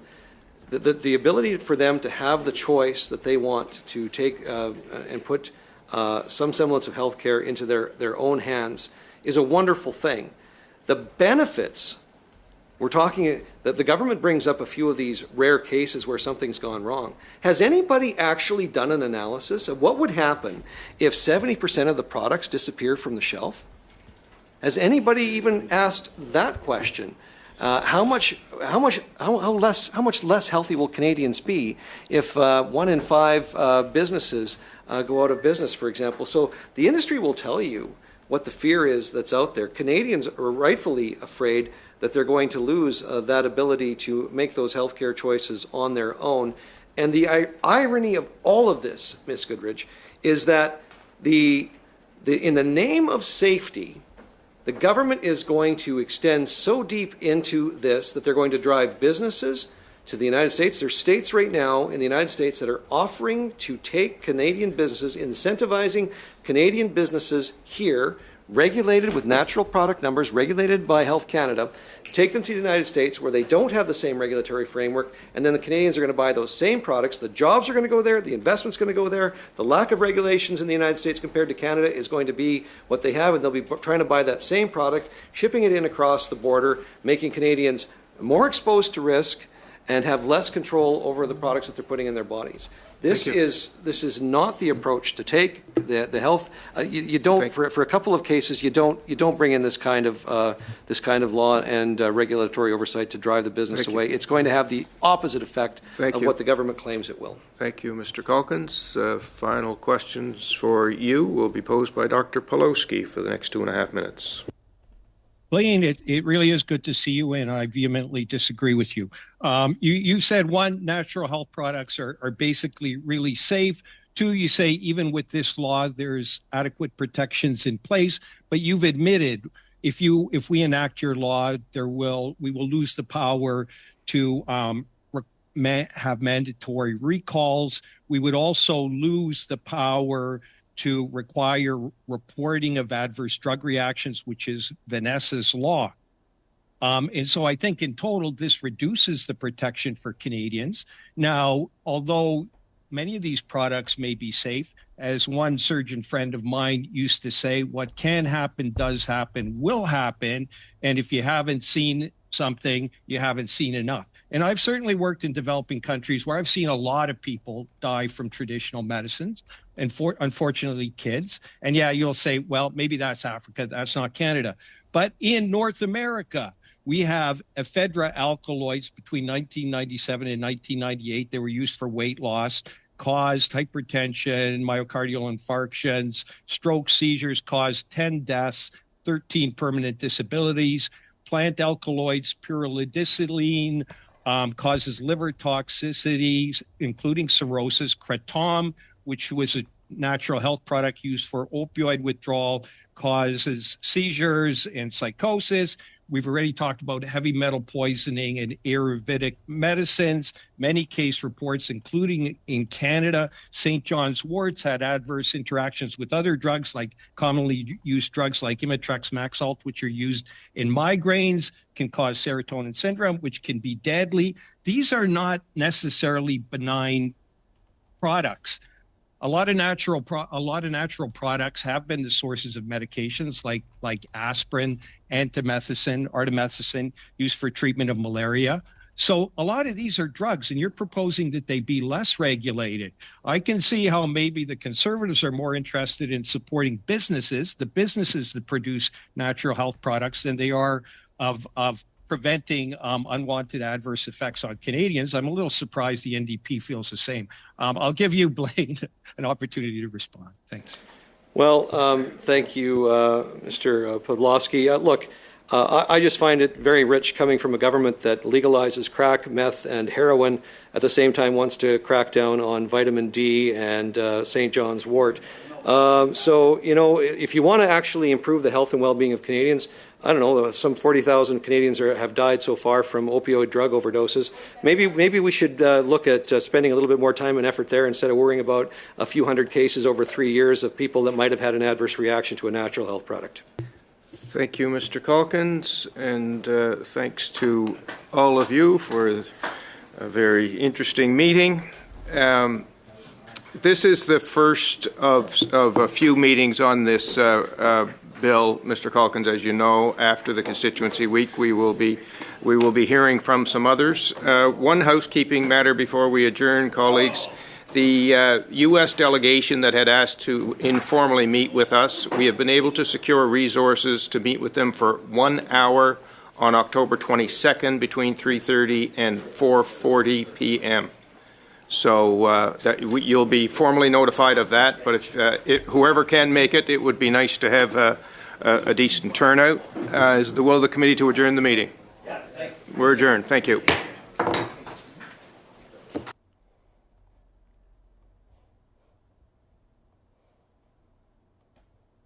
All right, gang, so we're going to change this up. Sorry, I must have messed something up. Here we go. To end out the show, I'm going to give away all the... this is a video I made when I started, and I'm still pretty proud of the video.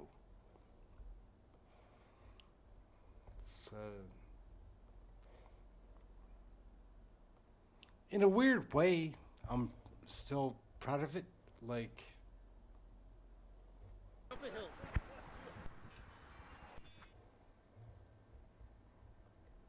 okay, that's a pretty fun video to watch. We've got a bunch of those on there. But of course, this channel is going to elude me. Here. We've got a whole bunch of stuff to show from this one. Oh my God. I was a busy beaver, guys. Like, before I started figuring it out.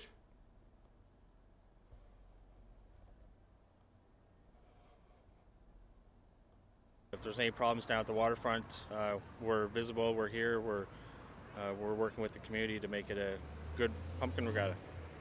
The 8th annual Pumpkin Regatta was a huge success for the small town of Windsor, Nova Scotia. Attendance was in the thousands. Thanks to the hard work and dedication of the many growers and volunteers, it was a great weekend for the entire family. For CCKC News and Sports, this has been Aaron McDonald, Windsor. What else can we find on here? Probably something else worth watching. Like, oh, I'm embarrassing myself now, but why not? I tried for a long time. When I was in university, I had a news magazine show called The Saint of X Files. And boy, oh boy, would I like to find that video.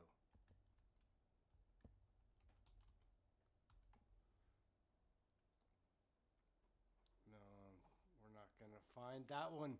God darn.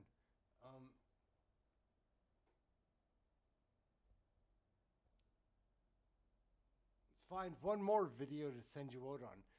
Does anybody want to call in? Like, the first one to ring me up, I think I've got a window open here so you can call me.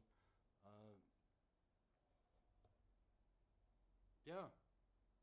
Give me a call, Paul. Let's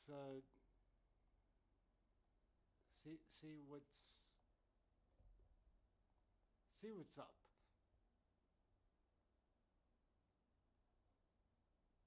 Is that working? No.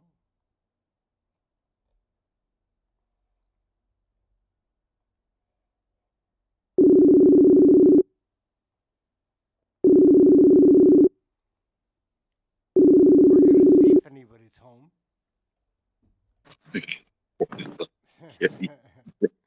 Wow. Hey, that's an ambush.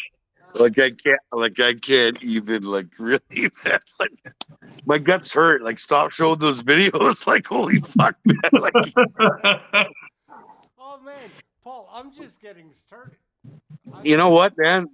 The week I fucking had, this is the best fucking time of my entire week. Like, you're fucking killing it, man. Why are you wearing black lipstick? Were you wearing black lipstick? Look like you had mascara on. Was that a thing? A real thing? I was not wearing makeup. just dying here like all night. Like, holy fuck, man. Thank you for that. Like, really. No, I'm sure you entertained a lot of people tonight. I kind of feel like you're making fun of me right now. Like, just a little. Well, I don't know if it's making fun. I don't know, man. Fuck, like, you can bring joy to people's fucking shitty fucking lives. I mean, you're doing it right. That was fucking great, man. Like, I'm so happy. It's a funny story, man. Back in the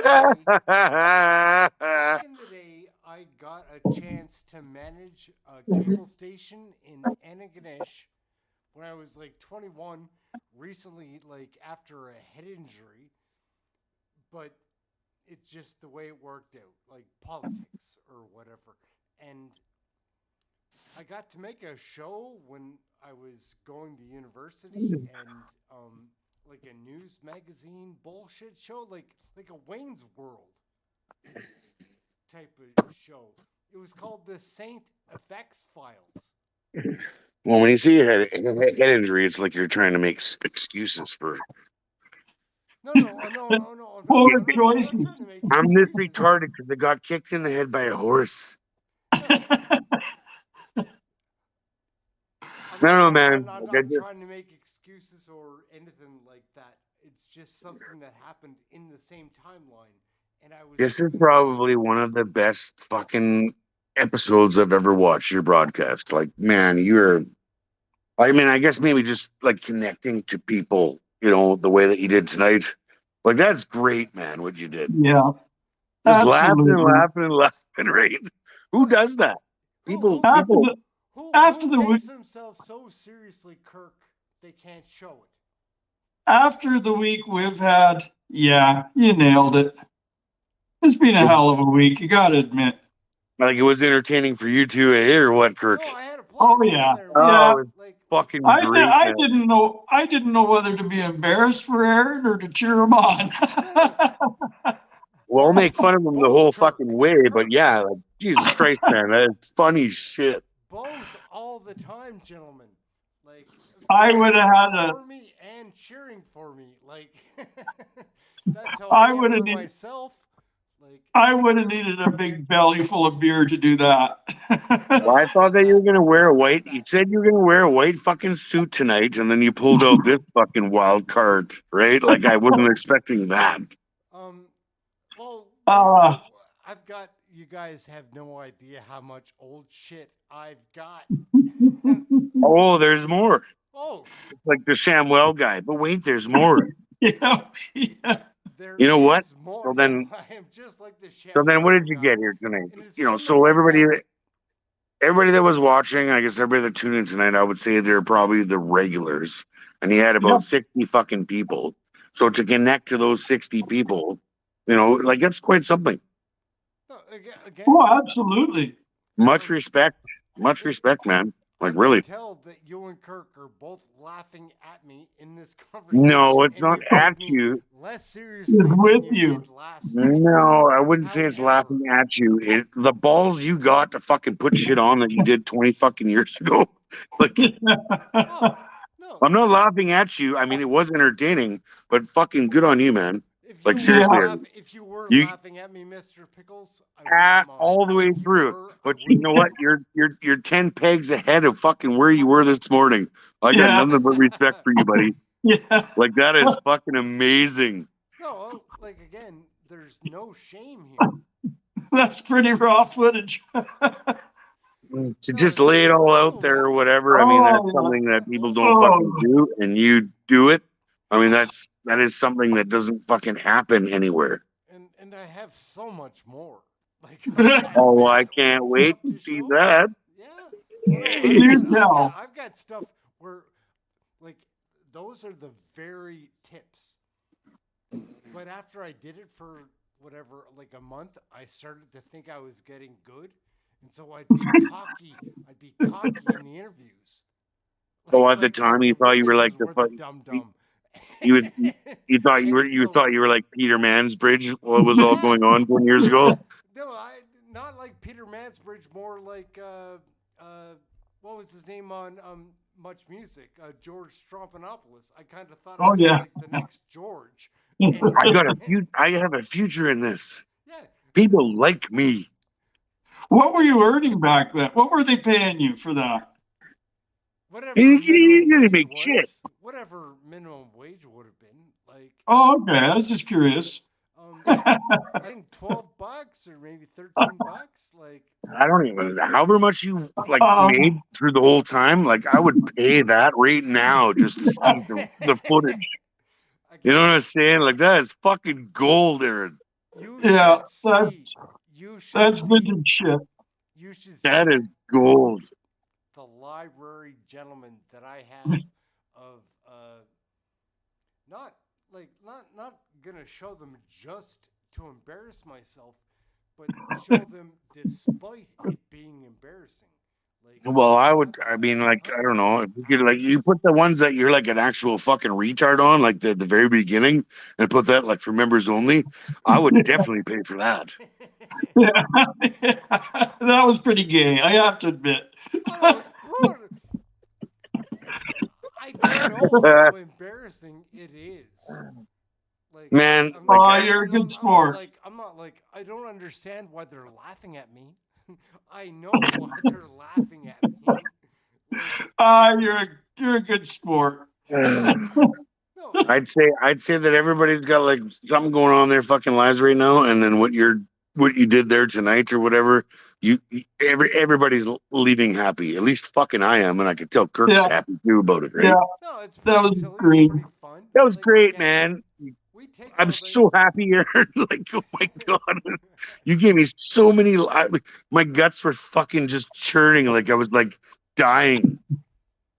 Hey, nice thank you. Yeah, my cheeks nice hurt. Right? Yeah, right, Kirk. See, like Kirk has a cramp in his like cheeks from grinning so much. Yeah, I had to like take a break because I couldn't fucking type anymore. Yeah, like, but for seriously though, you weren't wearing lipstick or mascara in any of those. Why were your lips so black and stuff? Like it looked. So you rewind like 20 years. Like I know 20 years ago in school or whatever it was, art fags like put lipstick on and mascara and shit. You weren't wearing mascara or any of that. No, that wasn't my thing. Like I had a girl. Canada RV, wonderful, appreciate it.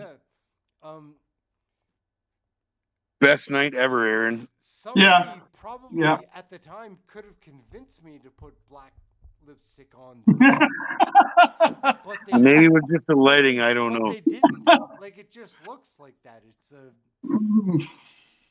So then you started this, and you were doing these interviews for like who? A local fucking TV channel. Like who was paying you?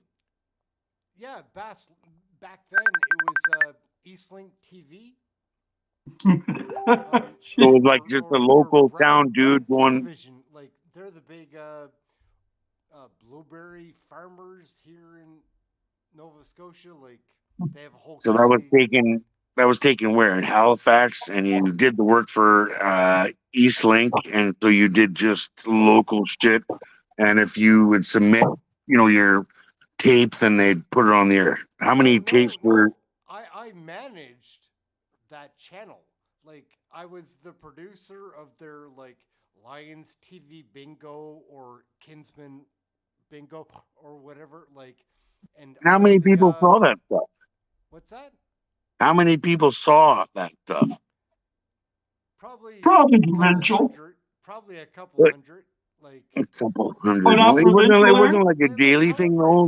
like however many people would be watching Kinsman television bingo in Antigonish on a Tuesday night would see that show. On a particular channel. Just on the Eastlink local.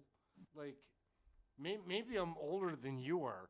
Like, there was a local channel just to every little village that only ran their temperature and their whatever, their like softball games and shit, the scores. And I ran that channel. And then what happened? Like, why did you get out of it? You just thought you sucked, or they told you sucked, or how'd that work?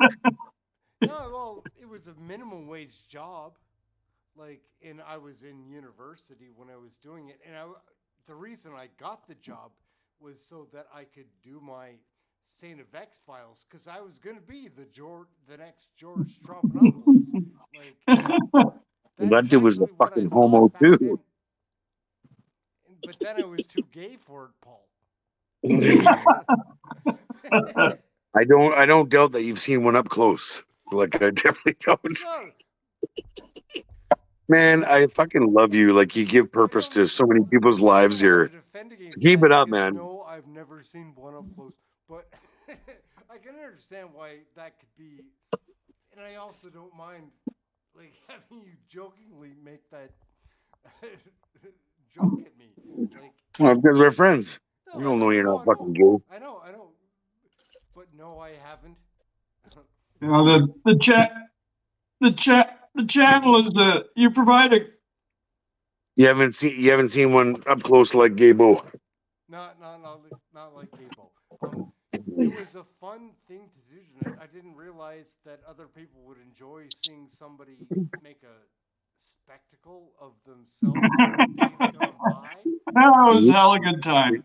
You give a platform for people to engage, and they're waiting to engage. So I would say tonight, I guess that mostly there's probably about like 65, 70 people that are regulars that are just waiting for a platform to engage. So what you do tonight, man? Perfect. It's a public service, right, Trudy, Bill. It's a public service. You're a pressure relief. Really, you are. You look at the chat every day in, day out, and there's a lot of pissed off people, and they're venting. And it's a public service. Send them a bill. But the people in our chat room, and it is not a public service, but like, they are I'm saying make it and send a bill. They come to our chat room. I feel that they have a spot they found that they can vent. Yeah, absolutely. Instead of having it tossed back in their face and being told they're wrong, it's like, yeah, we agree with you. We need change. This was probably I didn't have to moderate anything tonight. So that probably tells you the people that were tonight were your fucking base. So 60 people, man. Like, you've grown it like an awful lot. Did you have to moderate anything, Kurt? YouTube shows me. No. Makes me think that it's not. Well, I'm starting to now. I'm starting to moderate now. There's a lot of symbols going on. I'm just letting them go. But remember, I broke my glasses. These are my long distance glasses. I can't see. You got your Hamptons hockey glasses on there? Where's the tape, Kurt? I can't see shit, man. Everything's a blur. I'm typing. I don't know if it's coming through or not. I can't see. I wasn't sure, Kirk. I was going to say, like, I think Paul, maybe Kirk picked up his wife's glasses. Like, Oh yeah, you wearing shoulder pads there, fuckface? You got shoulder pads on? What are we dealing with Plug here? is inserted. Oh man, like it's a great group, and I'm happy that people fucking come back for it like regularly. And there's a lot of great people that are joining the chat and make great points and add to the channel. And I mean, it can only get better from here. And thank you, Aaron, for facilitating that stuff. You know what I'm saying? No, thank you is necessary, Paul. I prefer it when you're insulting my old stuff, because I was serious about being the next George Strophanopoulos. Like, And you thought you were gonna be too. That's the best part of it. back then, man, I remember telling, like, I'm still like, she's what? My ex-girlfriend from back then is still one of my best friends now, and Like, what are we talking? 20 years ago? oh, way more. 30 years ago? Like, You would have been how old when you were doing that? 21 to like 26, 25 years ago. Like, Fuck, you were a young motherfucker. Look how old you are now. no, I know. Yeah, what the hell happened? I got ID today. Stop fucking lying. Nobody can believe that shit, Aaron. The woman at the gas station, because I moved back to the village I'm from, and there's one gas station, and I went to the gas station, and this lady knows who I am. Is it like your birthday or something? And she just did it like, you know, to fucking fool with you? And she was like, can I get your ID? I'm like, I'm 48. And she was like, well, you look young enough to ID, and we have to ID. And I'm like, okay, well, I'll show you my ID. But like this is embarrassing for you. Like, you know, I can't remember the last time I was ever ID'd. I mean, it'll be like me saying I went and got ID'd today. Like, I just don't believe it. What was she, 100 years old? Was she 100 years old? She was blind, Kirk. She broke her fucking glasses too. Oh, she didn't have eyes. Oh, that's it. She just had like a big like. Is that a true story, Aaron? Like, that really happened? You got ID'd? Really? I swear to God. With that full fucking beard and your hat and shit you wear and stuff? Paul, maybe if you shaved. No, it was the same glasses And then so I have on now. And so then my next comment would be like, how cock of the walk were you when you walked out of there, eh? I just got ID. Look how fucking great I look. I was more like, why did they make that poor woman wear a headband across her eyes? Like, I can't remember when the last time I got ID'd was. Probably like, I don't even know, 22 and stuff. It's never been to the point where I was like old and I was like, I wish I was young. Like, I wish somebody would ID me. So then you could be proud of when you got ID'd. Like, that ship is fucking long gone, eh? Like, my girlfriend gets ID'd all the time. Hey, Aaron, she's hitting on you, man, and you missed it. And she rubs it in. What? I did miss it, Kirk. Yeah, she's hitting on you, plain and simple, man. Like, you think I look like that? And she was like, yeah. And then I'm like, okay, well, you blew it. Too bad you're 86 years old with a blindfold around your eyes, because we could make this work. Like, well, what were you buying? Zimas or what? I was just buying smokes, man. And oh Lord, there's teenagers. Man. Anyways, it was just really funny because that did happen, Mr. Pickles. And again, I'm not afraid. Don't know that. I think you're pulling something. No, like I'm not. Like, I believe you. I do believe you. Bitch was blind. I get it. And fucking my gut. Dementia's such a nasty thing. It's been a great night. What else you got, Aaron? You got something else you can tell us? Kirk's making dementia jokes as he's wearing his wife's glasses.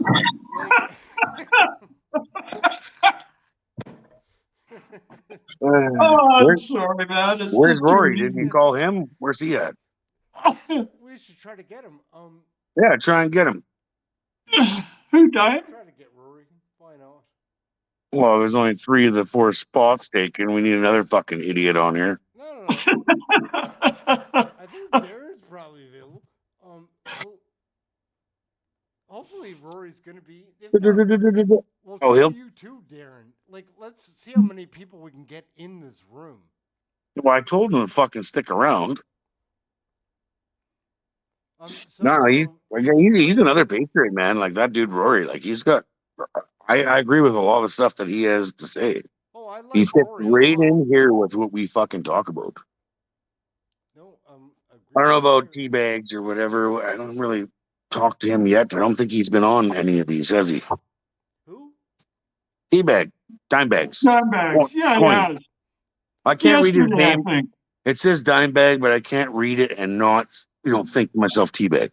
No. He does a show about coins, though. He actually does have a show about like people that collect coins. Yeah, numismatics. I don't really see a lot of like him talking in the channel, though. I guess I don't know. I guess I just don't know him yet. Right? So it'd be nice to see him on here, Yeah, absolutely. or bring Miss Patty. That pirate fucking mouth Alberta chick will be on here like lickety split. Yeah. I'm like, you have no filter, Miss Patty. She's like, I know. I know. She admits it. The other night when we were chatting, and she said, "Pow pow," and I was like, "Whoa!" I love Miss Patty. Oh yeah, she's great. Miss Sheila or whatever. She's kind of like indisposed at the moment.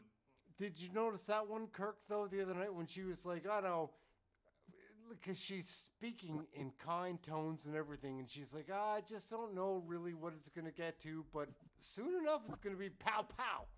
Yeah, I saw that. That was pretty funny. Like she does. She lives in Alberta too, right? No, Oh, does she's she? in Ontario. If I'm not mistaken, I think she's in Alberta. No, she's Oh. Orangeville, Ontario. No, that's Sheila. Sorry, Miss Patty, I'm saying. Oh, Miss Patty. Sorry. Yeah. Miss Patty, yeah. Miss Patty is a shotgun man. She's always She has zero filter. That one. zero filter. She's a sweetheart. Always hunting them down, man. She slaughters them.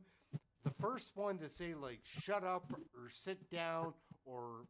I have to say that Patty is the #1 flagged. Yeah, she like it pops up all the time. Any comment she says, it's like approve or not. All right. Yeah, right? it's amazing. She keeps me busy. It's I mean I get like and then again like tonight, man. There was maybe 2 that popped up that you had to approve or not approve. Like everybody's comments tonight, there was no moderation involved. Not required. I got to actually watch a show. Yeah, right. Algorithm does Wow. Do you guys mind if I call you back in 30 seconds? I'm going to try to call you back with Darren. I see him on here. Oh, cool. I think we can get the 4 of us on. Let's roll the dice. Let's do it. Let's I'll go. call you back right away. Kick. So, gang, we're going to try this.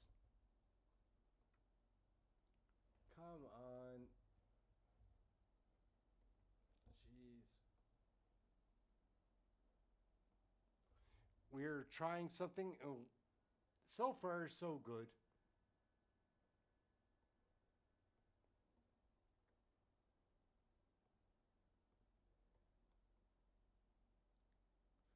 Oh,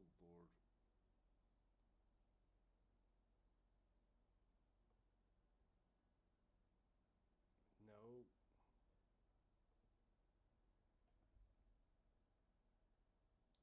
No. Oh, well, that's why. Sorry, guys. This will only take a second to fix up.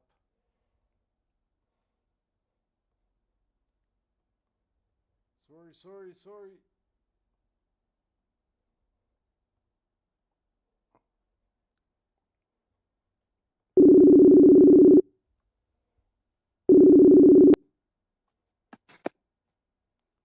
Okay. Well, howdy. We've got Kirk. I think the other people will maybe respond here. Housekeeping. Housekeeping. Hey, You want room me to keep it a service. little? I lost my key. Mm-hmm. Yeah. Okay. So it's just us again. Okay. Hopefully Darren will pick up. Like Sheila's able to pick up on this phone call too. And I did Probably try bad. calling, and I did try calling Rory. What about some of the other ones there, like Miss Crystal? She says she's interested. I guess she doesn't know the contact details, right? Yeah, you need that. It's hard to figure out like how to get people to. Who else? James Barney. That guy fucking said he'd participate also. I love James Varney, man. He's one of the best on here. You'd think there'd be more like lining up, I guess. I don't know how just to add them to the call. I don't either. Not a clue.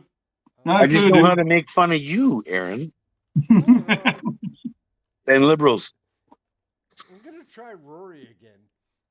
So I, there's advanced polls or whatever in BC and stuff. Oh, so yeah. fucking take my 72-year-old fucking stepmom, and I'm like, you want to go vote today? Okay, let's go vote today.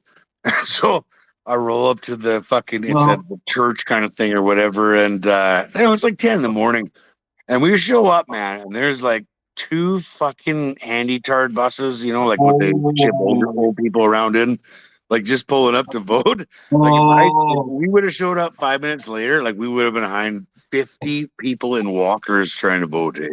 But the turnout, like, great. And every one of them, I'm guaranteeing you they're voting for fucking conservatives. Conservatives, yeah. Yep. BC, man, we're leading the way. We're going to lead the way. There is potential there for you to be an hour. Fuck, man. Like, let's get these communists fucking the fuck out of here. Well, sooner or later, something's got to be done, and sooner is the better. Plain and simple. Like, how long can you put up with somebody lying right to your fucking face, and it's exactly the opposite of what you're observing, like before something pops off? Yeah, it's hard to choke. What killed me was just the other day. They called the Canadian flag on Terry Fox's statue terrorism. But yet, they showed that like as an abomination when people put the Canadian flag on Terry Fox's statue, and the people burning the fucking flag in Vancouver, they get a pass, eh? Yeah, that's the point I was making. Sorry to interrupt, gentlemen. We have Patty. Hello. Hi, Miss Patty. Did he drag you out of bed? Mouth. He drug you out of bed, didn't he? No, I was just really tired tonight because I had my granddaughter all day. Her mom was working. That'll do it. No, But sorry, Patty. Thank you so much for answering. Oh, no worries. I've been listening to you guys. You're hilarious. I've been laughing my head off. No, I just wanted you to be part of. Oh, great. I'm glad you called me. Pirate Patty. Yes, and I know I'm flagged because the liberals bring out the worst in me. You should hear me cursing at the screen. I approve every one of your posts, Patty. Oh. Yeah, me too, and there's a lot of them. You're like 80% of our workload is what you are. I'm sorry. Oh, don't be sorry. I don't have to be approved to say what I say anymore because I'm a moderator and like we're on the same page, right? Yeah, I can't. Oh my God, they're ridiculous. I'm usually glad to see Patty's comment because it saves me having to type it. Because when Greg Fergus talks or some bullshit I can't. like that, As soon as he does anything, it's like. You know what I like tonight or whatever when everybody was starting to tell what their ages were, so you get like a demographic of the room. Yeah. Right. So then you get young people and old people. It's not just fucking one specific age group. I mean, these people see problems in this country of every age group. I saw some lower numbers than I was expecting to see. 30, I think, is the lowest I saw. I think you're right. Cryptomeria, I think she said she was 30. Yeah, I think you're right. You know, so do young people fucking realize the trouble that they're in? Well, I they're don't know. I don't know. They I haven't think got a they're Have they been starting to. indoctrinated so bad, so fast that they can't see it anymore? I think they're starting to wake up. You I shouldn't be think. fucking 30 years old living in your parents' basement, right? We'll all agree on that. No kidding. Well, we're 2 generations into this shit now, so they may not know life is any different than what they see right now. So they don't know what they're missing. If you don't They get don't it, know any better.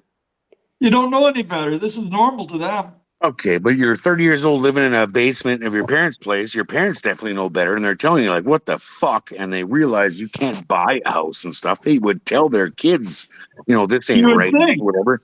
So then, you know, these younger generations, you would think that they automatically wouldn't support the government in power right now, right? Mm-hmm. What we talked about, I guess, you know, we talked about this a lot already. Hey, Guys, well, there's a new one. Sorry to interrupt, but our man James Fahey is with us in the room now. James. Is it the first time? Yeah. A noob. The first time in the chat, James. Welcome. Yeah. Hi. Thank you very much. Yeah, I've talked to Aaron. And where are you at? Yeah, I'm in my basement, live in Sudbury, Ontario. Ontario, eh? Sudbury. Well, welcome, man. Like, I watch your comments and stuff too, and like you fit right in. Absolutely, James. Yeah. Hang on, man. What's going on in the background here? I gotta. So, I mean, it's nice to have everybody like get to fucking together here or whatever, right? I mean, I love the people, Mr. Pickles, that have the balls to do what I feel like I did, which was like kind of embarrass themselves or put themselves at least out there. Like It's hard to do. An embarrassing photo from or video from 30 years ago, but are willing to come out here and just chat with the other cool kids in the room. I'll come out and chat with cool kids in the room. I'm not sure that I put out a video of me being a fucking idiot reporter 20 years ago, looking like I was wearing black fucking makeup or whatever. Right? That takes balls, man. I mean, and then, like I said earlier, man, the week I fucking had, like, this is the best part of my week, what you fucking did today, Aaron. Like, I love you so much. It was I'm awesome. super happy, you know? Good for you. It was fun. Yeah, well done. I can't wait for what else you got. I don't know if I want to see it. Oh, I do. I don't know. Definitely do. Oh, yeah, We'll for find sure. out. Some things, Kirk, maybe yes. I thought so. I thought so. No takesies, backsies. No. You can't put the toothpaste back in the tube. Genius. All I was expecting tonight was like you're gonna show up in like your Boss Hog white suit or something, right? That's what I was expecting. Yeah, I mean, that's what you said earlier. Instead, we get this like celebration of You have no idea. Aaron the journalist. You have no idea, man. That's from when I was like 21. I've got so much other stuff from like 26 to 28. So we got to take. I mean, I could recognize you from your voice. I couldn't from looking at you. Yeah, I recognized your voice, but not looking at you. No, we all and James, I thought you'd be a lot older for some reason. It's funny, you see the names and you see the comments, and then a face pops up and you go, whoa. That's not what I was. Yeah, wow, I know. Have you ever been beaten by the long dick of life? What happened to you? I'm 64, but I've had a good life. Attaboy. Man, props, buddy. Like, seriously, Yeah. Aaron. Right on. Yeah, I look young, for sure. More of that. Like, for real. You give a place for us all to, like, come together. Eh? I do have more of that. Like, before I was doing a channel, I spent as much time making a channel and making videos. I just didn't release them. What we do here, James, is if we weren't streaming right now, what we do normally is we just hash it out about the direction the channel's going, what we think about would make the channel better, how can we reach more people, and what can we do to turn the young ones on? What are your opinions? What can we do? Personally, I tell all the young people to watch this channel because I think it's a good channel. It's Me too. informative for sure. Definitely a good gang on this channel, all of them, as far as I'm concerned. You get the odd wingnut in there every now and then, but you guys kind of take care of them quickly, so that's a good thing. But I say like and share. And inform people about this channel. A lot of people don't know, especially the young kids. I got a sister out in BC, and I told her about it, and now she listens to it, and she's telling people about it. And I don't know. I just think this is the #1 channel that I go to. I do listen to a few of the other ones, but this one is the most fun. So then we'll go back into the chat room a little earlier where people were talking about clickbait. And I'm absolutely against that. And any channel that clickbaits you to watch something and then you find out like it's fucking nonsense. I never tune back into it. Never. Yeah, that's what I do. I do the same thing as well when I see something and then I get on it and it's not even about what it's. I don't like that either. That's just bullshit, right? Like it's totally they're doing bullshit. it for money and for fucking people to view and stuff, and it's not true at all. And I think that's where this channel has everybody beat, is because it's just fucking pure truth. And they're just Canadians. They're Canadians like us. Yeah, I mean, like look at the demographic, right? You got an old person, a almost old person, and a younger person, and then you got like a gay guy sitting there with a blue shirt on. I find this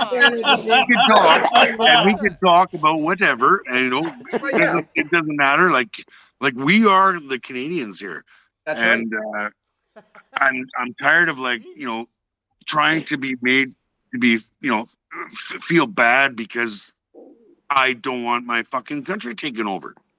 Me neither. This country here is very, very rich. There's no real reason why we shouldn't all be rich. You know what I'm saying? I mean, well, I do agree with you on that one. I've been fortunate. I've been in the trades myself. I'm a boilermaker for 30 years, retired 2 years ago. My wife was a school teacher. She retired last year. So, we're not rich, but we're good. If we want something, we can go and get it. But we've earned that. We've earned that. And the thing with today, these young kids, I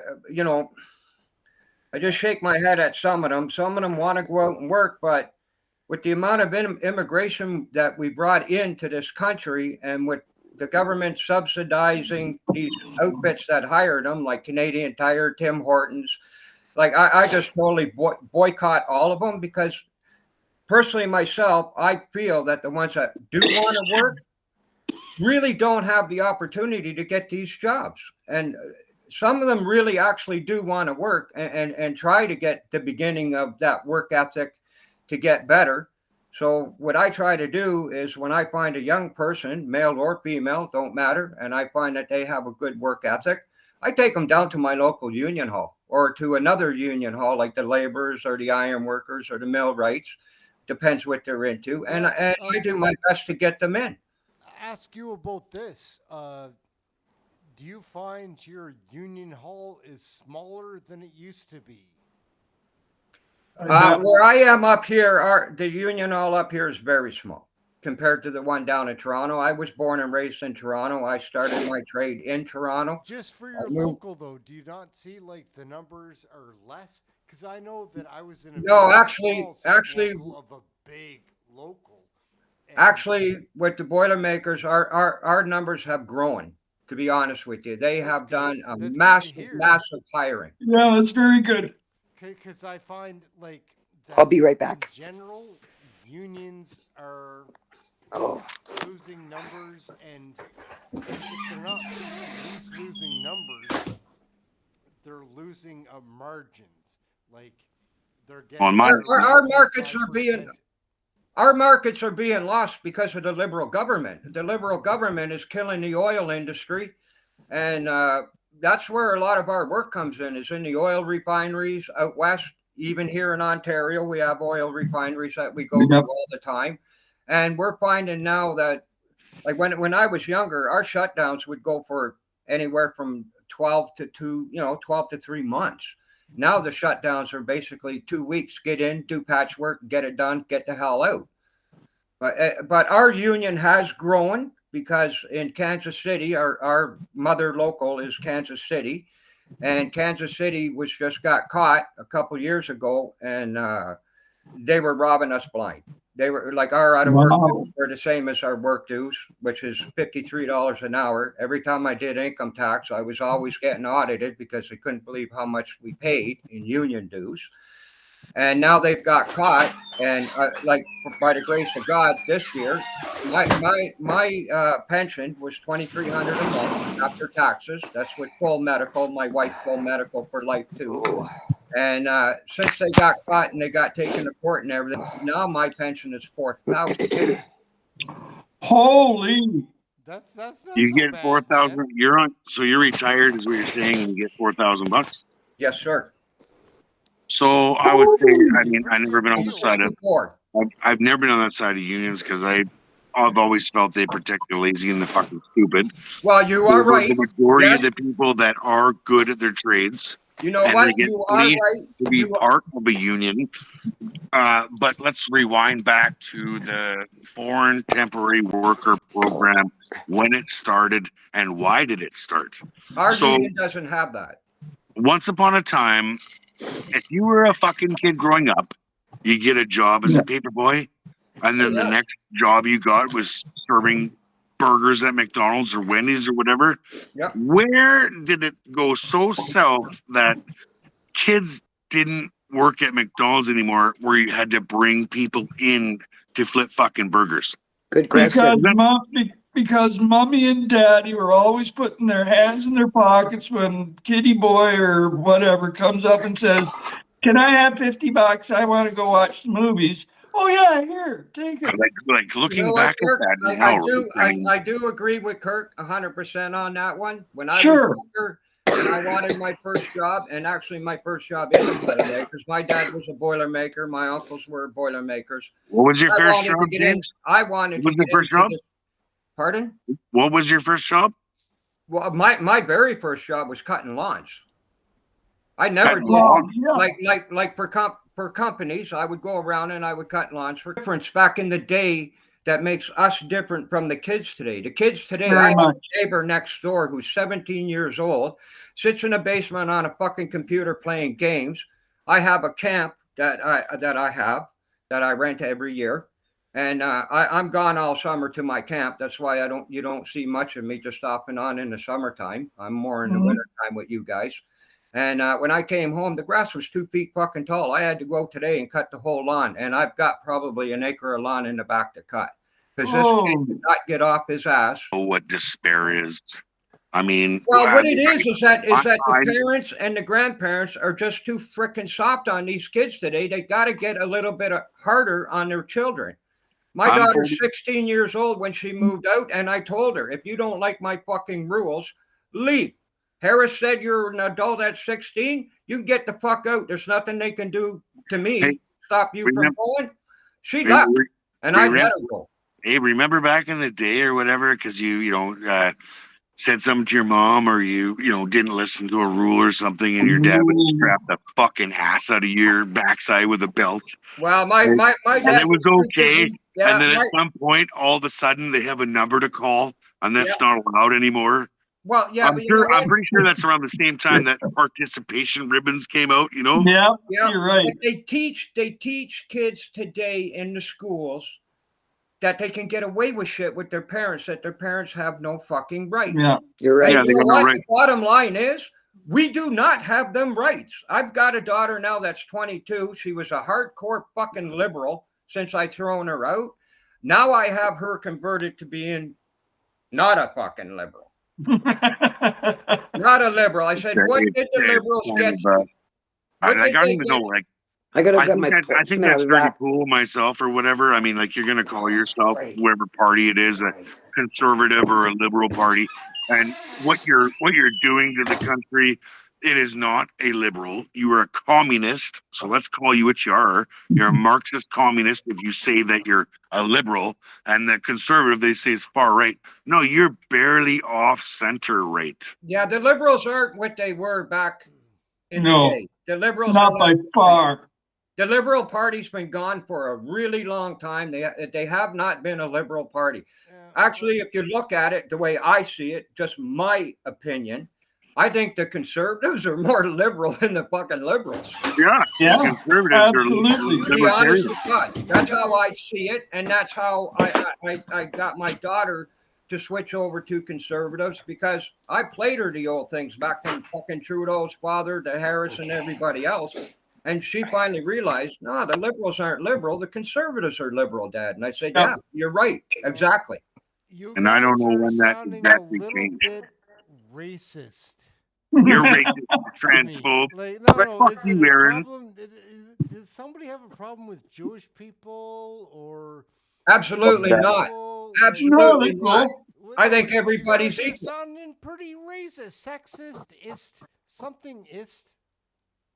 Nah, man, not at all. I know, Kirk. I'm not racist at all. I believe everybody that comes to this country was built on people coming over here. No, yeah. It was built on people. But when people immigrated here years and years ago, they worked to make Canada better. Correct. The ones coming here today come over here and expect to be fucking served hand and foot. That's what I don't like. If you're going to come here, contribute, make Canada better. Don't sit there and want all this for fucking free. Canada's not a free nation. We're a hard-working nation, and we're losing that. Would you agree, Kirk, and Patty, that there was a time that people, when they were immigrating, felt like they had to invest in their immigration, like they, oh yeah, absolutely. Kind of prove themselves or try to get on the team, and now. Well, I remember they used to have to pass an exam. I'm sure there was some sort of school, but they had to pass a written exam on our history and information about Canada and who's who in the zoo. And they had to have a skill. And they had to have money and a skill. And it was a big hoopla when they got their citizenship. Like, it was a big accomplishment, and they were proud of themselves, and they were proud to be a Canadian. Yes. That's not happening anymore. What happened? So what I was taught, and I'm sure you guys were taught also growing up in school about what it's being Canadian, they would assimilate to Canadian values, right? Absolutely. Sir Wilfrid Laurier, that is what he said. That's what it means to be Canadian.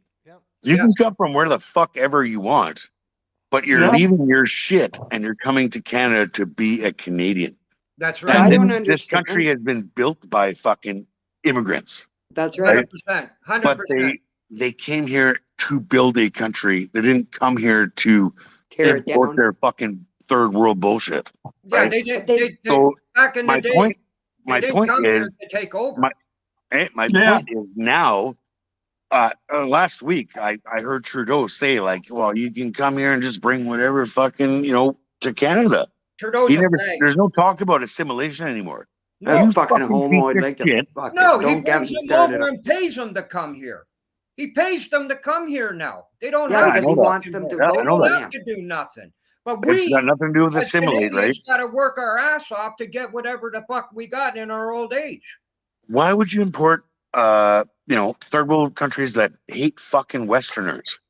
I don't get that one either, brother. And then put us out of work, and they're raping and fucking smacking. I mean, it's not got to that point in Canada yet. But if you look on X in Britain, man, they're like fucking just hitting white people, beating the fuck out of them for no reason. Yeah. These people are rallying and beating the fuck out of white people because we're colonizers and we need to go.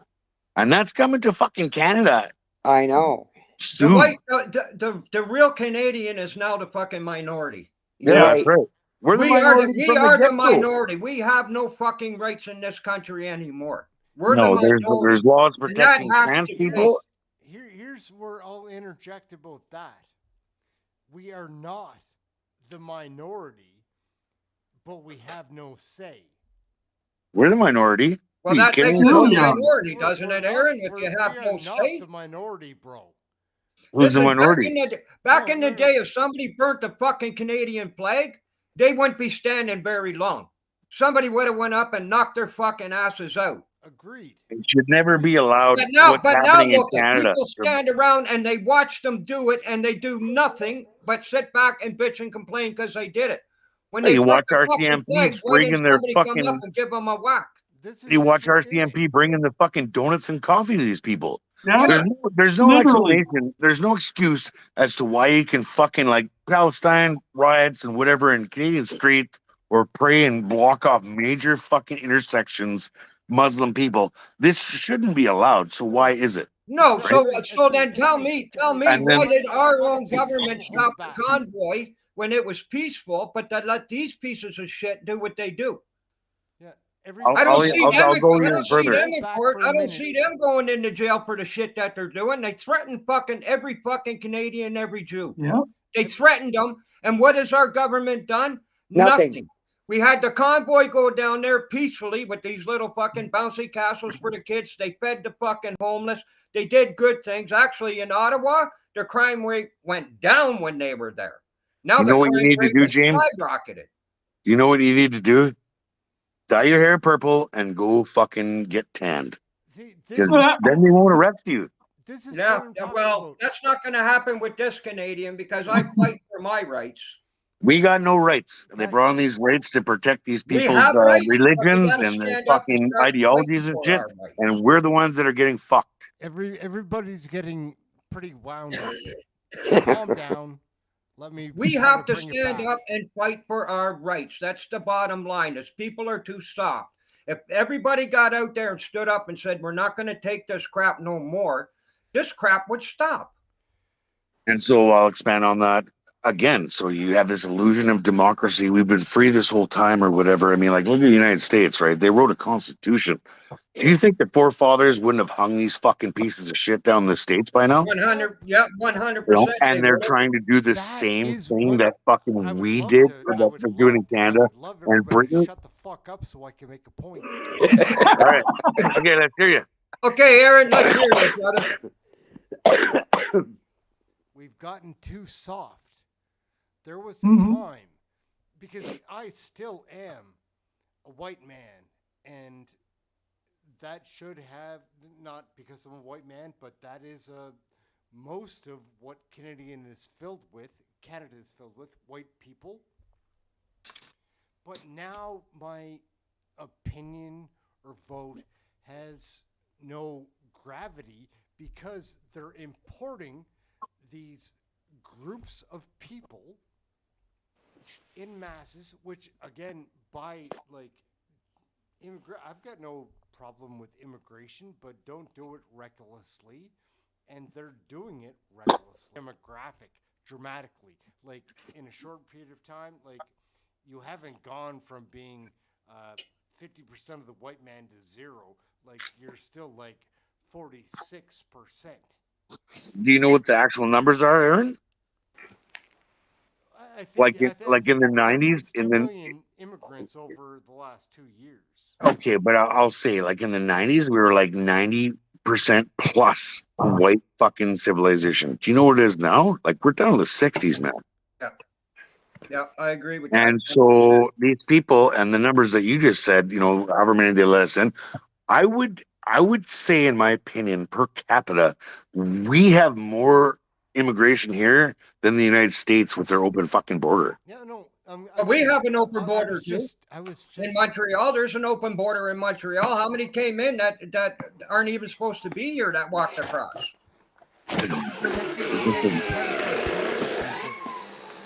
But as much as it has swung, that it's not like the people that are coming in that are against us. It's the government that is against us. Yep, 100%. Yep. not the immigrants. It's not that. It's the immigrants will come in and do whatever they want or do whatever the government that's letting them move in says. But again, it's not the immigrant. It's the government. Like that's what gets me about a guy like Mark Holland. He's an idiot. Close, Gibo, all those rats in the cabinet. It's that they're out there faking it. Vander Koven, like, are out there trying to make it seem like part of a different group, and it's not. They're just part of the rich.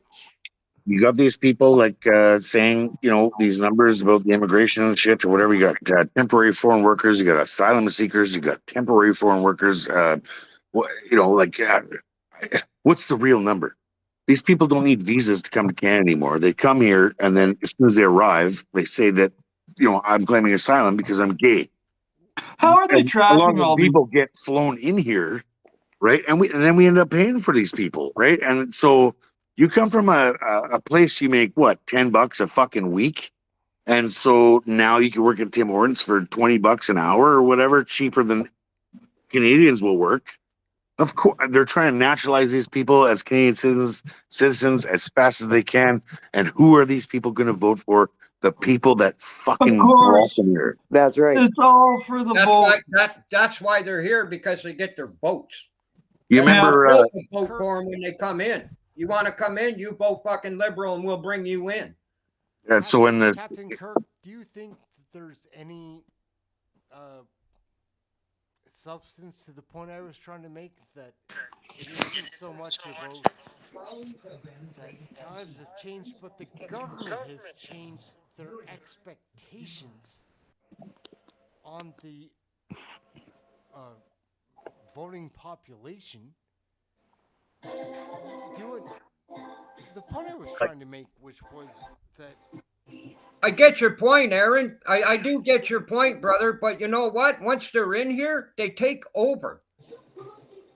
look at Brampton. no, agreed, Bangladesh. agreed with those points, but again, that's not the immigrants' issue. Why is the government doing this to us, Aaron? Aaron, you're as old as I am. You're probably as old as I am, or And that's close fucking to old. it. You're close to it. Have you ever seen this shit when you were younger, in your 20s, 30s, 40s, 50s? No. Oh, Have you ever seen this shit that goes on today? I haven't. No, I'm the same. I agree with you there completely. I just mean that I blame it more on the policy than I do the people that are coming in. Like, I blame it on our current government, and they opened the borders and flooded people in because they knew a long time ago they were going to get whacked one way or another, Well, and they needed votes. They are going to get whacked, Kirk, because I just watched today, and it was actually on CBC News, a Liberal-funded fucking outfit. Oh yeah, they're collecting names. They're trying to get rid of them. That there is a lot of MPs right now that have signed a paper to get rid of Trudeau as their party leader. Yeah, but he doesn't need to. Nothing. He doesn't need to comply to that. No, They removed the instrument. They removed the instrument when Trudeau got in. He removed the instrument that would allow them to force him out. Yep. So yeah, they're putting their name on a big long list in ink, but he can look at it and throw it up in the garbage. You cannot force this fucking guy out, and this goes back to what we talked about in previous fucking videos. No. Why does every party vote unanimously together, right? Right. Like, you're supposed to represent your riding. So these 30, 40 people of the Liberal Party that are signing this paper, you would think that they would not vote with the rest of the party, which could topple the government, right? Well, it would. Like, so right now, if there's a non-confidence, if the Bloc votes with the Conservatives for non-confidence, it's not enough votes. But we need some to vote too. Why do they all vote together? They're not representing their riding. You're not. That is not democracy, right? They're voting the Got a party fake line. illusion that there's democracy, but these people, like, And then so I'll say, like, you know, three years ago, I knew there was a problem at the southern fucking border. Like, I was watching it, right, and like nobody was even paying attention to it. And I was just like, that's crazy. And you start looking at the Darien Gap, and you can fly to whatever fucking Brazil or whichever fucking country down there without a passport and make the journey. And then you walk up to the border, and there's leaflets that are there. You get instructions of how to go and make the journey. And there's leaflets when you get there. Welcome to the United States. I hope you consider voting for fucking Joe Biden. Like, what? And then California, like, they made it illegal to even ask for ID to vote. Right? Yeah, that's right. Like, it's coming here. Why would you do that? It's coming here. Yeah, I knew exactly. It is coming here, to change the demographic and fucking change it all to you know. If they naturalize these citizens of the United States, it's all going to be, you're fucked. It's arrived, guys. I'm gonna stick a fork in this, Kirk. Yeah, just one last thing. If my poor memory brings it back, did you? Oh, it's gone. Forget it. Sorry, stick a fork in it. I couldn't spit it out fast enough in my one brain cell. Tell me how you really feel, Aaron. Let's hear your fucking comments. I think it's because his wife's glasses are too tight.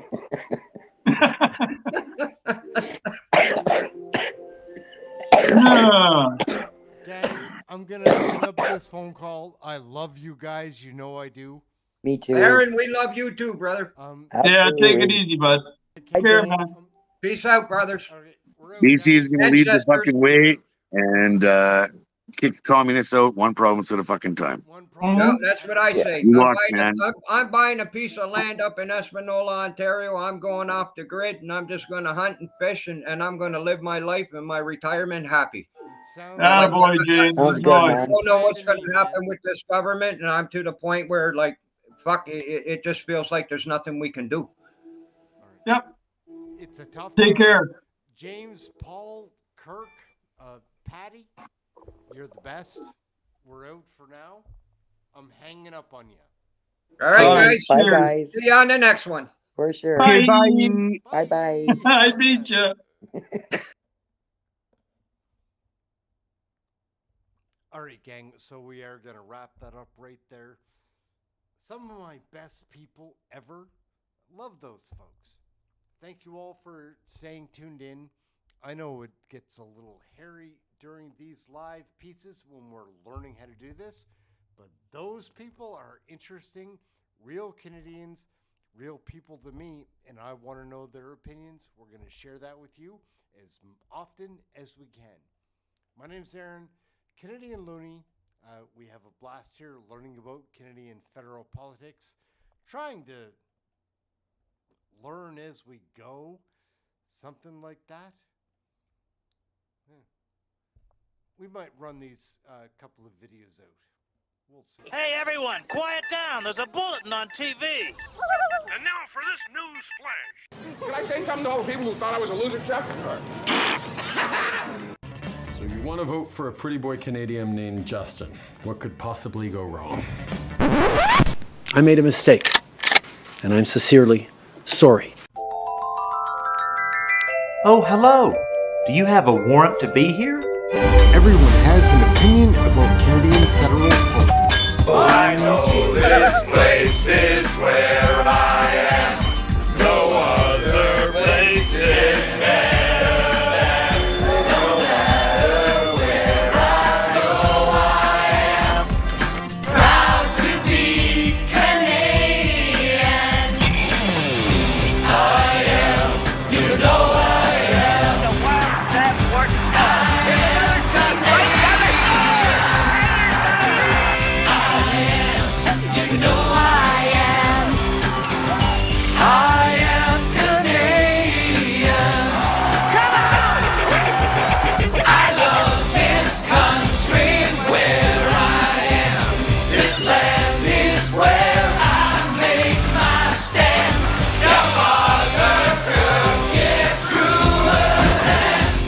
The one we call Canadian.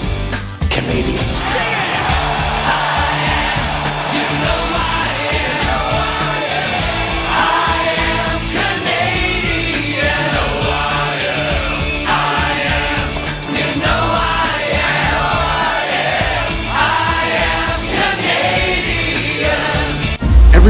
has an opinion about Canadian federal politics. Oh, yeah.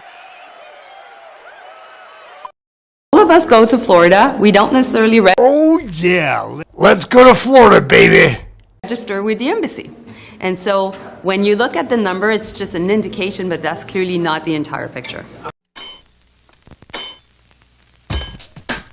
Everyone has an opinion about Canadian federal politics. Oh, yeah. Hey gang, what's up? Just Aaron right here. We're gonna take a look at Melanie Joly, our Minister of Affairs, Foreign Affairs, Global Affairs, some kind of affairs. She talks about being in Florida. When was the last time you were down there? Takes it for granted. I don't even know if it's like code language or something, but something has happened since she came back from France. I don't know what kind of a party it was in France. I do know a good party though, and it looks like that to me. You can see other cabinet members. I think that Jolie maybe is sharing her stash. Everybody seemed strung out this week. Pretty crazy. Let's take a look at Melanie Joly. She was in the camera frame this week more than most other weeks. She avoids that stuff a lot. I'm not sure if something gave her more confidence or what it is, but she seems even dumber than usual. Let's take a look. Watch this. Okay, good to see you. I'll start in English and then I'll go to French. Oh yeah, let's go to Florida. So first and foremost, of course, I would like to reiterate how much I personally and this government is against any form of anti-Semitism. And we know that there's been a rise of anti-Semitism across this country. It has worsened since October 7th. We've heard from the Jewish community from coast to coast to coast how much this was a problem. And we need to continue to fight every day, working with mayors across the country, working with premiers. And of course, we have, as a government, to do a better job. And we all have to do a better job, everyone in the House of Commons. And so we'll continue to denounce any form of anti-Semitism that is happening on our streets, in our schools, against hospitals, synagogues, etc. Why? Because we, as a government, believe also in the Charter, in the fact that freedoms need to be protected, not only freedom to speech, but also freedom from intimidation, violence, discrimination. Now, when it comes to the leader of the opposition, Pierre Poilievre himself, let me be clear. What we saw yesterday was the height of hypocrisy. Clearly, Poilievre is doing one thing and saying one thing, and he's doing another. I'll give you 3 examples. First, while he's saying that he's fighting anti-Semitism, he never condemned those who were waving a Nazi flag during the Freedom Convoy on this Parliament Hill. Why didn't he? Second, he cozies up to groups like Diagolon, who spread neo-fascist ideology across this country. Why does he denounce their anti-Semitism as well? And also, when his caucus met with far-right politicians from Germany that were downplaying Hitler's crimes, he kept him in the House of Commons. So clearly what we're seeing is that Pierre Poilievre is about double standards and he's about himself. Let's go to Florida, baby. His own political gain, and ultimately, he's unfit to govern this country. Here she is. Does she seem a little off to you here in the House of Parliament? That was just a scrum. Now we'll watch this. Honorable Leader of the Opposition.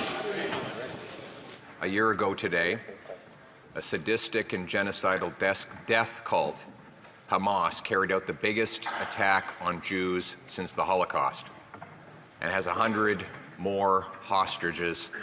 Bring them home.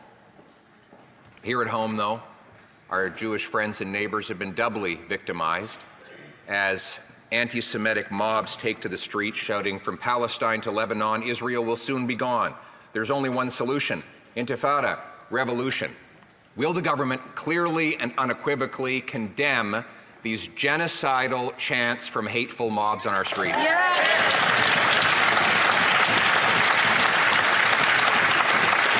The Honourable Minister for Foreign Affairs. Mr. Speaker, Judy Weinstein, Vivian Silver, Ben Mizrachi, Netta Epstein, Shir Georgi, Alexandre Luc, Idal Vital Kaploun, Tiferet Lapido. May their memories be a blessing.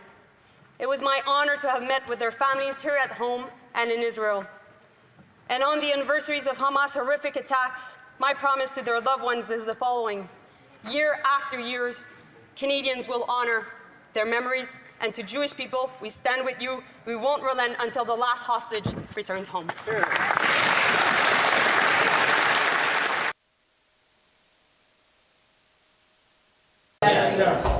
Okay, so the problem with Pierre Poilievre is that using the term peace is a taboo for him. We all know that what is required right now in the Middle East is peace and stability. That's what people in Israel want. That's what people in Gaza want. That's what people in Lebanon want. That's what people in the West Bank want. And Canada has had the same position for 30 years since the Oslo Accords, which is the one of a two-state solution, which Pierre Poilievre is actually against. And you know what? The Netanyahu government is also against. And Hamas is also against. Because Hamas wanted to launch the attack on 7th of October last year to make sure that that would not happen. And not only that, that the deal with Saudi Arabia would not happen. Also, they still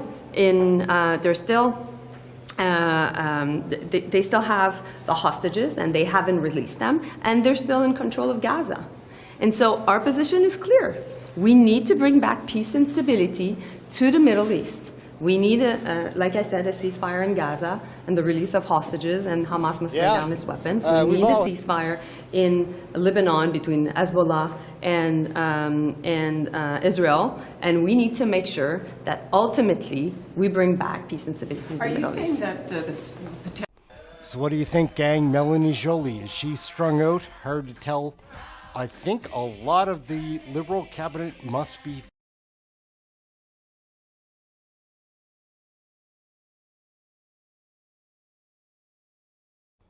Okay, so we've got this one last video we're gonna try to send us out on. I don't know if Mr. Pickles is still watching. This is for you, Mr. Pickles, if you are. Let me get this.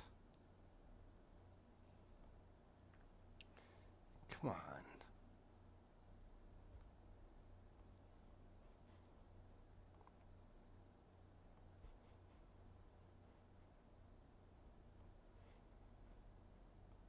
Heard this, the next big anti-smoking campaign is underway in Canada. Municipality, town, and city councils are looking to get involved. The idea here is to protect kids under the age of 16 from secondhand smoke in cars by creating a bylaw against it. Wolfville is the first town in Canada to really take a close look at this topic. The Smoke-Free Kings Committee that is recommending to us a bylaw that we should consider at the council table has recommended that we consider it a violation if children under 16 are in the automobile. Sounds pretty good, doesn't it? If we do have a bylaw banning smoking in cars, we started something. But then, where is it going to end? I can just hear what people would be saying now. No, I don't think it's far-fetched at all. I'd take it one step further and prevent them from smoking in the house with the kids. Well, that didn't take very long. Well, it would lead me to another question. Who's going to enforce it? You? Nah, leave it to the cops. Actually, by February 11th, a feasibility study still hadn't been conducted. And the RCMP in Wolfville admitted that they don't enforce all town bylaws. As far as an enforcement component, we haven't even gone down that road as of yet. I'm not crazy enough to think that people should smoke in front of children. I don't think many people would. People know that smoking kills you and those around you. But people are still smoking, right? Do you think people that care so little about themselves to continue smoking are stepping up and protecting their children from their deadly habit? I don't think so. People aren't always smart enough to do the right thing, right? So is the right thing to do to make a law against the wrong thing to do? I don't know. Or does that just make two wrongs where one wrong would be better than two? Okay, here's a fact. Obesity is a much larger problem for Canadian children than secondhand smoking. You might say I'm splitting hairs, but you get the point. They're both dangerous roads on the health highway.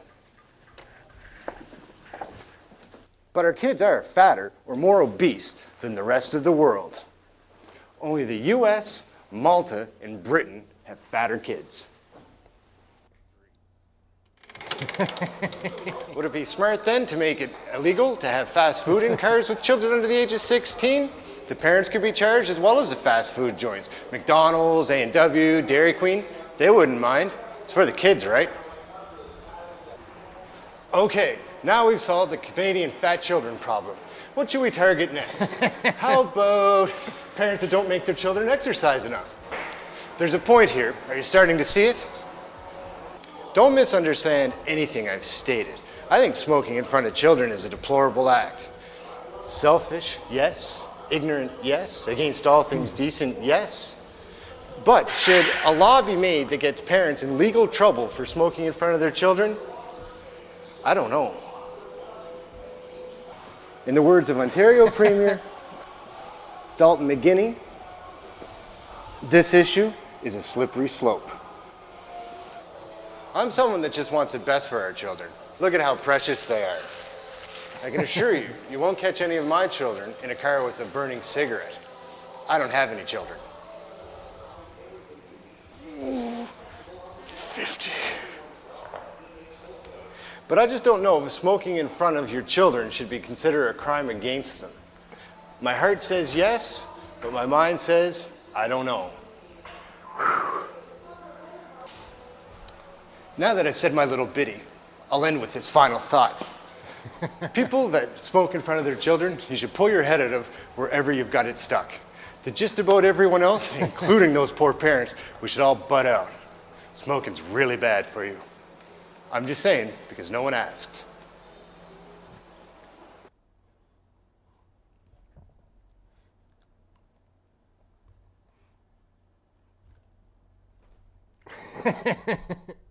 I don't even know what to say, man. Just having a good time watching some old videos, having a laugh. Times are tough in Canada, right? Like, that's not a secret. But we look back and we see how good times used to be. Like, in those days, I never would have thought the government was actually trying to screw me over enough to get me to eat the bugs. These days, I kind of feel like they want us to eat the bugs. It's a tough one out there, guys. I'm Aaron. This is Canadian Looney. We have a blast here all the time. Thank you to all the members that have watched this whole video. Like, you are the best. You will not eat the bugs. You are patriots. You're a better breed than bug eaters. Still have hope for our country. Some of the people that are on this channel inspire me to believe that Canadians still have the fight in them. It's simple like that. I kind of want to watch the Melanie Jolie video again, which just displays how coked out of her head she is. I'd like to thank my guests for hanging out tonight. What a blast. I don't know if you had fun. I had a blast. That's it. We're wrapping up. Thank you all so much. Will we do the romper room? Yeah, we're going romper room. You should do exercises. That's important to our good health. And friends, tomorrow we are going to be visiting with a fisherman who will tell us about his very enjoyable hobby. Now, I would like to see you all through our magic mirror. Romper bumper, stomper boo, tell me, do. Magic mirror, please tell me today, did all of my friends have fun at play? I see all of my friends in Alberta. It's nice to see you. And I see Dan and Vivian. I see Marlon and Mona. I see Catherine and Harley. I see Anne and Elizabeth and Jane. I see Bert and Nicole, and I see you too. I hope to see you tomorrow, right here in Romper Room. Bing bong knock knock, hey daddy do. Bing bong tick tock, bebop boom. Kick off your weekend with exciting CFL action when the Edmonton Eskimos tackle the BC Lions in Vancouver. Tomorrow night at 10:30 on CFTO TV. Ding dong knock knock, hey daddy do. Tip tap, pitter pat, granny cat too. Rooty toot, kimble, loopy loo. Bobbity stompity, romper room and friends.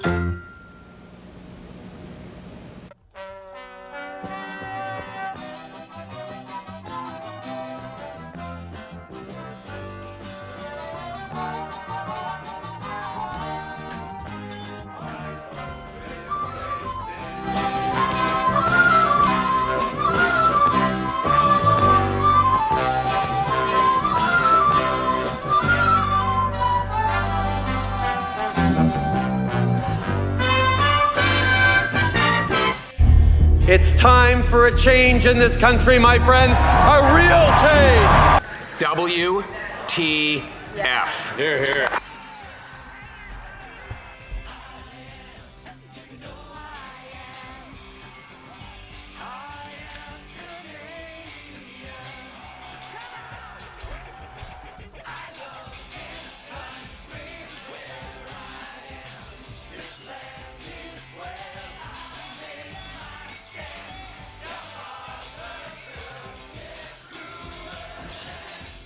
The one we call Canadians.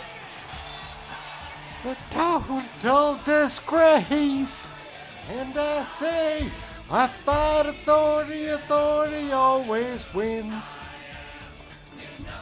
Yeah, I fight authority, authority always wins. I can't sing. Little gang. What a fun show. I had fun. Hope you did too. Sometimes I need to have fun. Thank you to the guests. The best. We're out.